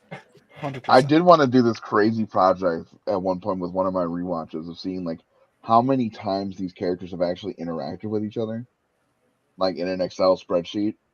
Massive project, but like how many times like Iron Man and Cap have been on the camera I think together. someone's done that before. If they did, I send feel it like to I've me seen like because a couple. I Send the just had link, that bro. out of curiosity. Like I've seen like a whole like diagram of like every character connected to every character on like wires or something on like There's based gonna on be every one of their interactions, and it was freaking insane. a big I'll old try to hole find in it again. Was it just Charlie phase from Always Sunny in Philadelphia? 4. No, I with this movie being done though, before we wrap up, we've been doing this for a minute. Before we do wrap up though, I'm curious of one thing that's just kind of a side note that I just wanted to say in front of you guys. Phase 4 is felt, as we know, a little disconnected overall from a Disney Plus show, with everything that we've seen with the exploration of side characters and kind of main characters who weren't really focal points in the previous few phases, to getting this movie where the leads in this movie would be all considered technically side characters. Do you prefer like the runtime and what we got with Wakanda Forever for this kind of story, or do you prefer Disney Plus fleshing out these stories? Like, let's take comparison to WandaVision and Wakanda Forever. If they broke Wakanda Forever up, Chadwick Boseman aside, would that have been a good Disney Plus show? No. No. I feel like the emotion wouldn't be there still after like week 3 or week 4. Right. Yeah. Like by the time you get to the finale, it still wouldn't hit as hard as it would like the first episode or 2. I feel like I wouldn't be crying for 6 weeks straight. If they do a moment of silence every episode, I might though. I mean, there's probably movie versions of these shows somewhere where they cut out some of the unnecessary bits and the credits and all that, and it's like the length of maybe the same length as this Wakanda Forever movie, maybe Kind of generous. Yeah. I feel like they just added a lot. The prospect of the Disney Plus shows was exciting at first because you would think the Netflix shows were long. They dragged out to me for a lot of the seasons besides Daredevil and Jessica Jones season 1. They struggled to tell a story for a long period of time for me. For 13 episodes, they were all ordered to make sure they had 13 episodes every season. Like that was mandatory. You weren't giving us less. so it's 13 hours to finish it. And that was a lot. So when they said Disney Plus was only going to do 6 episodes like per most of these shows, I was like, cool. That's a good finite way to tell a story. But then they still kept up the pacing of a 13 episode show with some of those episodes. And some of them were shorter because they had like 10 minutes of credits. And You already know what show that was. it's just Loki. Boy, you know it wasn't. It was just kind of a sloppy project. I mean, granted, I feel like they went heavy with it possibly because of the pandemic. And that probably took its toll on a lot of Phase 4. Because, I mean, we were supposed to have already seen all these movies a while ago. All these movies should have been in our Blu-ray collection by now. Like we were supposed to be watching Guardians of the Galaxy 3. Yeah. Should Fantastic Four have been out by now, right? Yes. Technically, with its original release date or when they teased it, yeah. Yeah. So, I don't know. Ultimately, I think movies are where it's at for the most part. And if they're going to do this stuff on Disney Plus, they need to keep it short and sweet. I agree with that. I have very mixed feelings about the Disney Plus shows. Like I could see all of them being movies and like being hits, but at the same time, it's hard to do like a Moon Knight movie. Actually, I wouldn't even say it would be hard to do a Moon Knight movie. It was hard to tell like an origin story like they did with Moon Knight in a movie, and that's why I liked about the show. I was waiting for you to say that. Like it's cool to be Oh, I loved Moon Knight. Um, but it's cool to have like the extra content, but as long as it's done right and not like a waste of like 6 to 10 weeks. Like WandaVision, if you go back, like the biggest, that's probably one of my favorite shows just because of the waiting weekly to watch it and just like going on TikTok and scrolling through a million WandaVision theories that popped up on my page and then seeing none of them come true. Dude, I but, was stuck on Ultron for so long. The amount of Mephisto theories, I don't even want to talk about any of them. But in a way, it's like I like them, but then I don't like them. Like I can't get through She-Hulk right now. That's fine. Isn't I'll Daredevil say- going to be like Just like- 18 or something? Yeah. Yeah. See, that's fine. He's got a long plethora of Mhm. long, really acclaimed stories in comics that they can do. He's got the resume for it. He's like Batman over there. He's got a lot of great stories. Mhm. So they can run that, and that's why he was able to maintain 3 seasons of Could 13 throw episode Spider-Man shows. in there too if Sony lets them. But Oh, they need to just break out the money, sign with Spectrum, buy Sony. They don't need. They could just sell off the rest of the stuff to somebody else. Just underhand buy Sony and take back Spider-Man by force. freaking hope. But still release El Muerte, please. And we got to see Bad Bunny.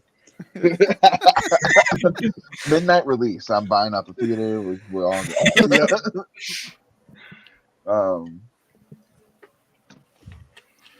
I don't know. I don't know where we're going from here with how Marvel's gonna handle everything. We're gonna have less shows, right? Or are we still gonna have the same amount? I think it'll be like 3 movies, 3 or 4 shows per year. And now that they got the special features, maybe 1 or 2. I mean, the content's there, dude. Like these past 2 years, content has been on point for Marvel. Like we're Just eating so good. much. I'm not. I mean, not even just Marvel. I'm not even a Star Wars guy, but if I was, I would be eating good, even Mhm. more than I am eating now. But to that point, I would think if they're gonna do a series, I think they really need to lock in every episode 30 minutes before credits. Like that was kind of like the thing with the first 2 episodes in WandaVision. They were like 20 Like minutes. 15 each before. Yeah, they were like 20 minutes, and then Yeah. it goes straight to credit, and it's like, what? Like It's over before you know it. and you got to wait a week for the next thing. So when you're watching that as a fan, you're like, I'm not gonna wait a week for the next episode. I'm done. I'm hopping off. And if you lock in every single show 30 minutes for sure, then get into the credits, you can have that consistency. And then as for the movies, I told you, Fabian, I think moving forward, everything's got to be 2 hours and 30 minutes at minimum. Like that's where I think Thor: Love and Thunder kind of missed. Yeah. They needed an extra 15 minutes. Dude, they deleted so many gore scenes. Yeah, they deleted so many scenes that could have made him just so much more menacing. Yeah. I was so mad when I was reading that. Poor Christian Bale. Poor Harry. No comment.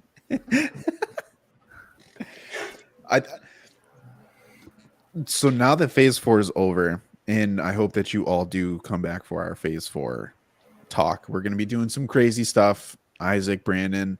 Hopefully we're doing a tournament, maybe some awards, but we're essentially going to be breaking down Phase 4. But now that this is still fresh, though, with Wakanda Forever, we know the movies that came out. We know Disney Plus. Like, I know we've kind of mentioned it, but this runtime, this style of movie, where do you guys like the character introduction like we saw with Namor, or do you like a character introduction like a Moon Knight? Because I still feel that both of them are very strong. However, I feel like Wakanda Forever and Namor was kind of the exception. I don't think that every movie could have pulled off that level. But, Phase 5, 6, 7, like that new character introduction, because clearly we're getting tons. And who knows like what they want to pump in after Secret Wars. But any thoughts there? I think it just depends on the character. Like, I don't think, as I said earlier, I don't think a Moon Knight movie would have worked as well. And, like, I don't think a Namor TV show would have worked as well. But what about a Moon Knight showing up in Blade? That's fine. That would be cool. I can Mhm. see You that. know what I That mean? would Like actually- you have a character that like is the formula established movie character introduction, established movie character introduction. Then from there they either go to special presentation or Disney Plus, Okay. and then get inserted into a team up or something. I think I th- like no, go ahead. I was just gonna say, I think that would be like a fair way to do it. I mean, you look back at the characters that we've gotten. Like even we just go back to T'Challa. He was introduced in somebody else's movie in Civil War. Mm-hmm. Spider-Man, somebody else in Civil War. Falcon in the Winter Soldier movie. Technically, Rhodey was a side character, and now he's going to be in Armor Wars on his own.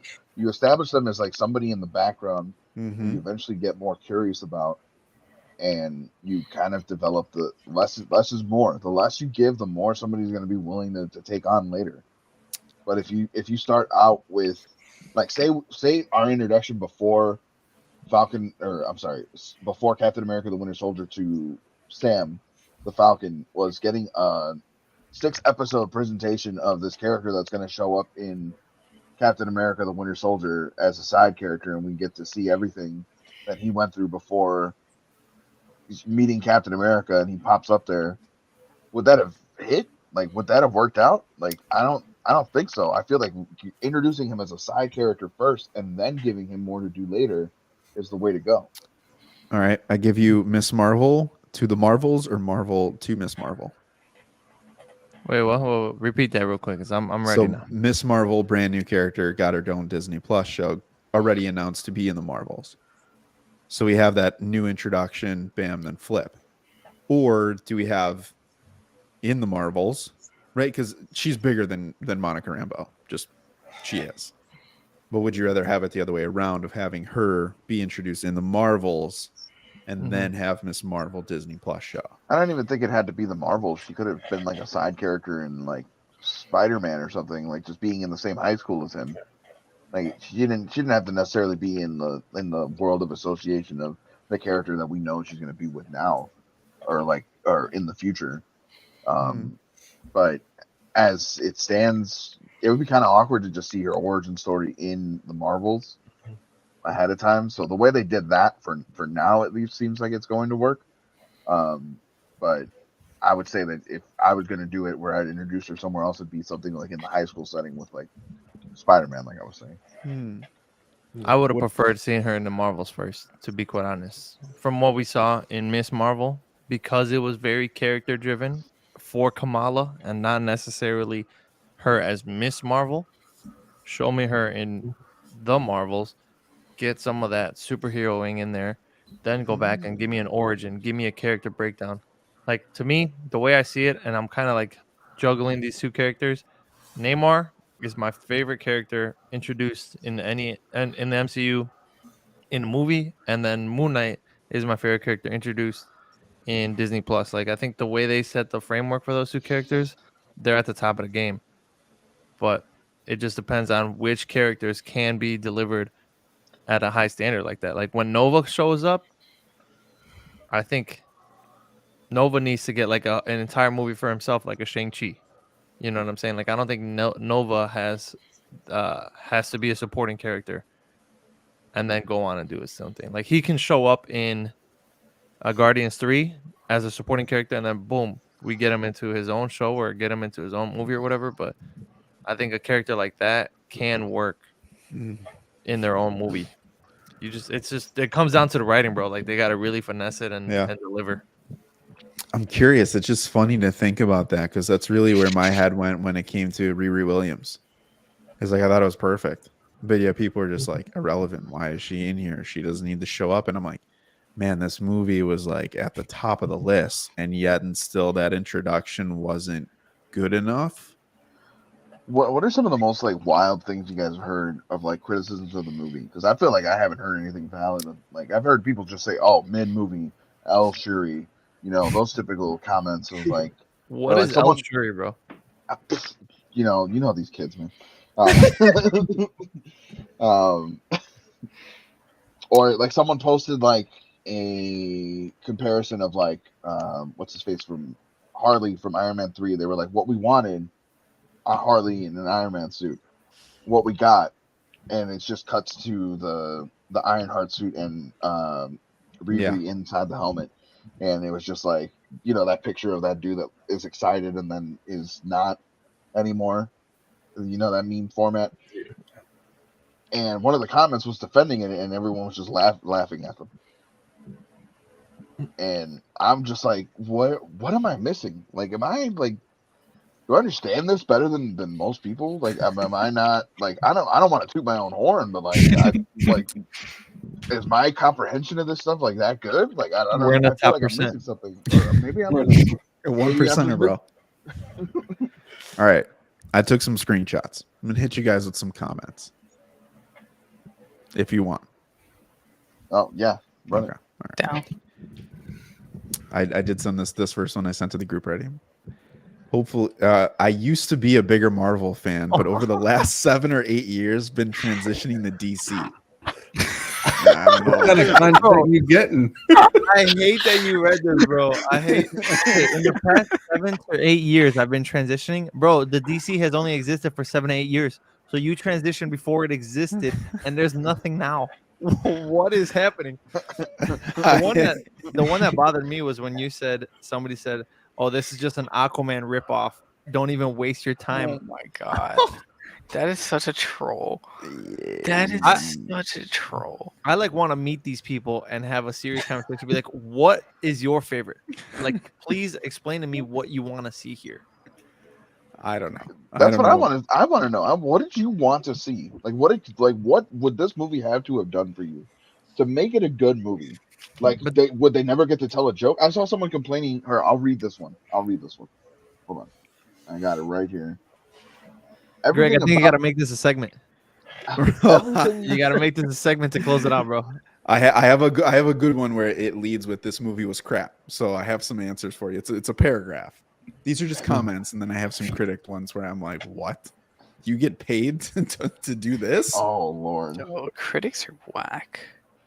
So this one was like, everything was about this movie was okay, but I didn't pay for mediocrity. It was about a bunch of people soaking and bickering the whole movie, which was really boring. The scale on which they depicted two so-called superpowers of the world is laughable. What movie did you watch, bro? Did you get the special edition in the theater where they played it on mute? Like, I don't know what. Bro, I could understand that with it on mute and no subtitles. I would still get that point. Would still come across very clear. That was one that blew my mind. But go with yours, because this is just some Facebook comments. So you got a critic that's about to spew some nonsense. So let's hear it. No, this one's still a comment, or just a comment under. I think it was like Marvel said, like in theaters. Like I always go to the Marvel Studios page, and, like read comments off of those. Harry, were you gonna say something? Sorry. Oh, I was just commenting on Fabian's thing. I that was probably is his name Gordon Scorsese? Oh God, Martin that guy's a Scorsese. mess. Oh Yeah. man, Because he said, I guess Marvel isn't cinema, so I guess not. yeah, I no. don't know. This dude is just a random commenter on some other page. Someone made a meme where it was Jason Eccles from The Boys. I forget his Soldier Boy. He was saying you're an epic disappointment, and it was just a picture of the movie. Yes. And I was just like, what? Like, what did you expect? I Okay. just found one review that said we have a character that looked like a love child of Iron Man and Bumblebee, as in Riri Williams. That's just it's foul. These IMDb reviews are very Dude, there's some. interesting. Greg hit it because I gotta get going.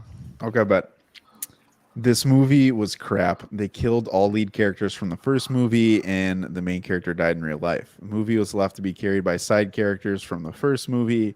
I like Shuri in the suit, though. Looked really cool. It's just that she was in the movie as Black Panther for a few minutes at the end. Also, the plot seemed stupid, and all of them were so primitive and had all this technology. Didn't buy it. You did buy it though. You gave them your money. Yeah, wait. Send me that comment because I'm gonna go comment that back right now. Send me that link, bro. Dude, I'll try to find it. Makes no sense. Like those are the people. Like I was talking to you, Greg.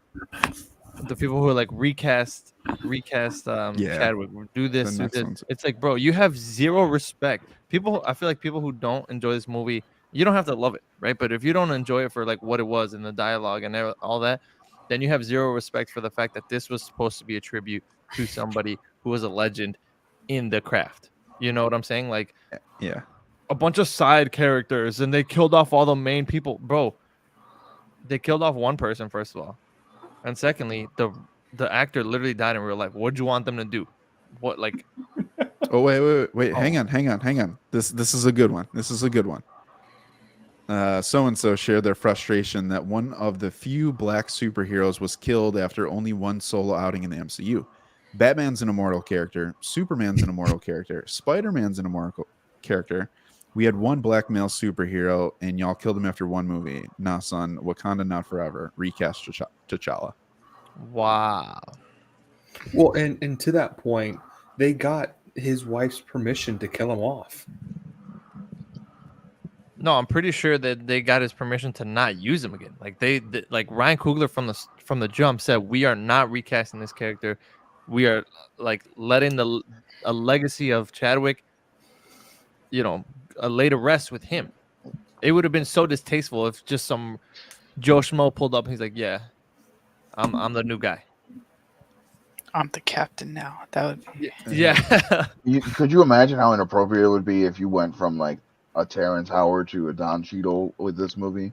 Yeah. Like That is an it would've appropriate been- recast. Like, that's fine. because it would have been inappropriate here. Right. Like it just wouldn't have fit. Like you got Or- it's the main character, not a side character. I low key, Like, if I was on that the, cast, I would have rocked with him. The Ross casting with Harrison Ford taking over now.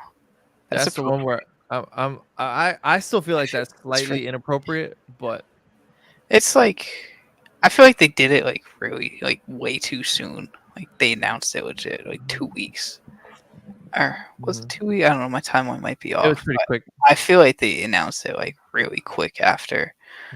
That part was kind of messed up, but for like a character like Ross, to casual MCU people, I feel like it could be appropriate.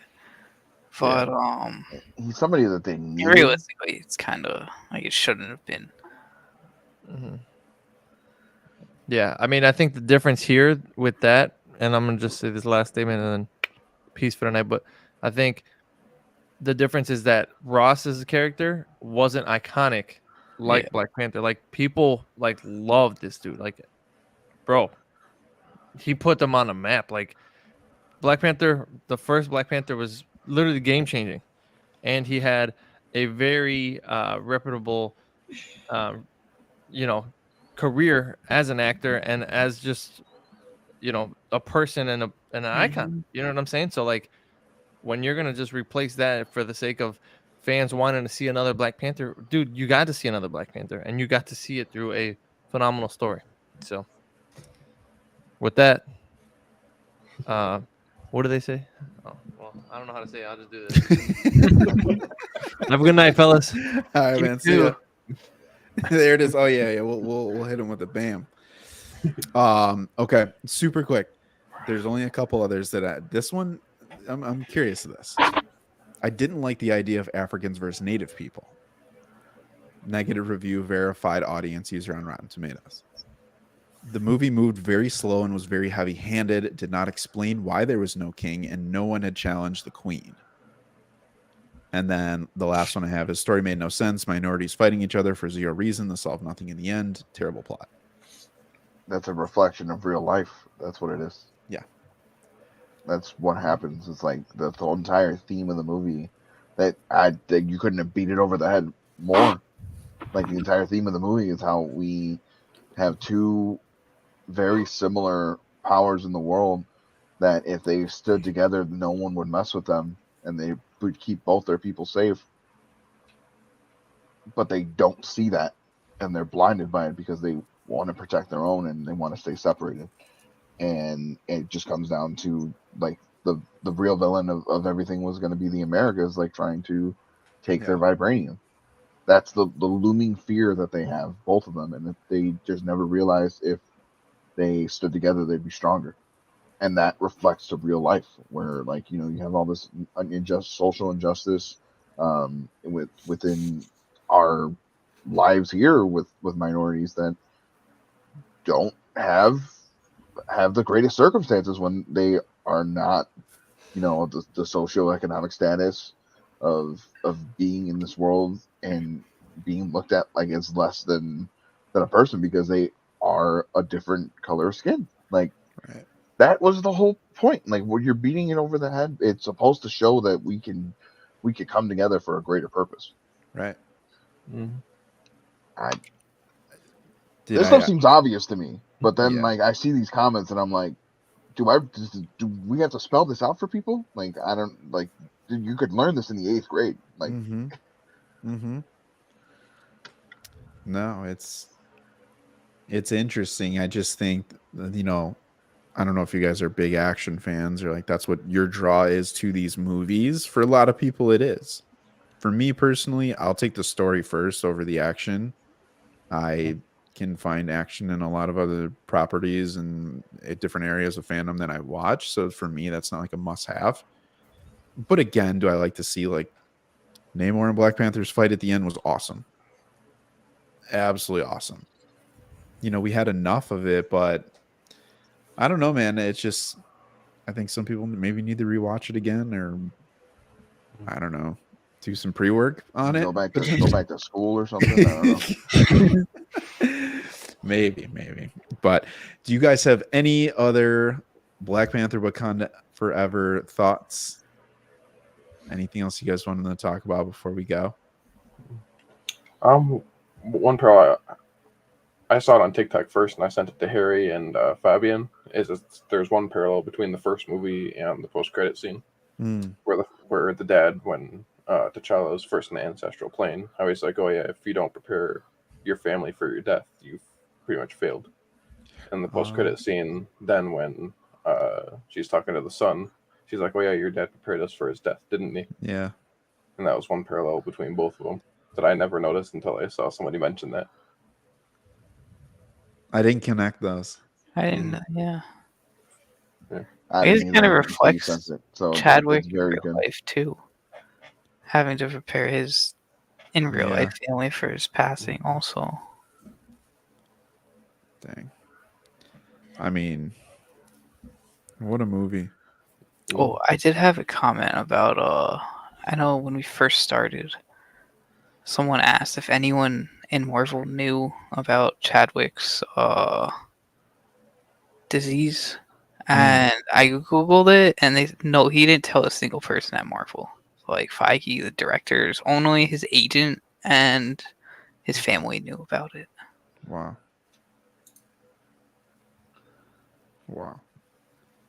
Speaks to his work ethic and 100%. His character as a human being. He was not only showing up to work, man. He was showing up to the conventions and like hanging out with the fans and all that. Like we didn't deserve that, man. And I said that last time when we were talking about what we thought was going to happen in the movie, but he was just too nice. He was too good for us, too good for this world, and apparently now too good for the fans because I don't get how people really can't see the beauty in this movie. Yeah, but rest in peace. Absolutely. No, this will be something I get. I want to support this movie in any way I can and like keep the memory of it. And I don't know, I'm weird with stuff like this. Like that's why I'm crazy about these specific Funko Pops and like the shirts and the merchandise. Like I like holding on to those memories and like how this movie made me feel. Like that's a big reason of why I love the MCU. Is because there are a lot of other movies, not to this extent, but that just like draw and like just pull emotion out of you in ways that you just don't get. And that's, I think, why I'm always going to be an MCU fan, and hopefully DC will do this eventually down the road. Yeah. Just in terms of storytelling, like I just they tell Maybe really they good could- stories. Maybe they could kill Superman properly this time, so I care a little more. 2 movies in. Hey, give it time. They have plenty of time to ruin it. I mean, do a really good job. So, I'm curious. Have you guys heard anything about anyone from like James Gunn or Peter Safran or anyone from a DC side like Zack Snyder? Have they said anything about the movie? The latest I've heard is they've started working on that 10-year or 8 to 10-year plan. No. Did they comment on Wakanda Forever? Oh, I've not heard anything. No, I haven't either. Who would have commented on it? Well, who were we asking? I was just curious, like any other directors from Marvel or DC or anyone like that. Let me look No. at IGN. Not that I've heard. I don't know. I don't know if you guys ever I haven't watched the seen special any. features for one of these. I forget which set it came with, but maybe it was Infinity. But they sat down the biggest directors from all the different movies, and did a roundtable talking about how they crafted the universe. That sounds fun.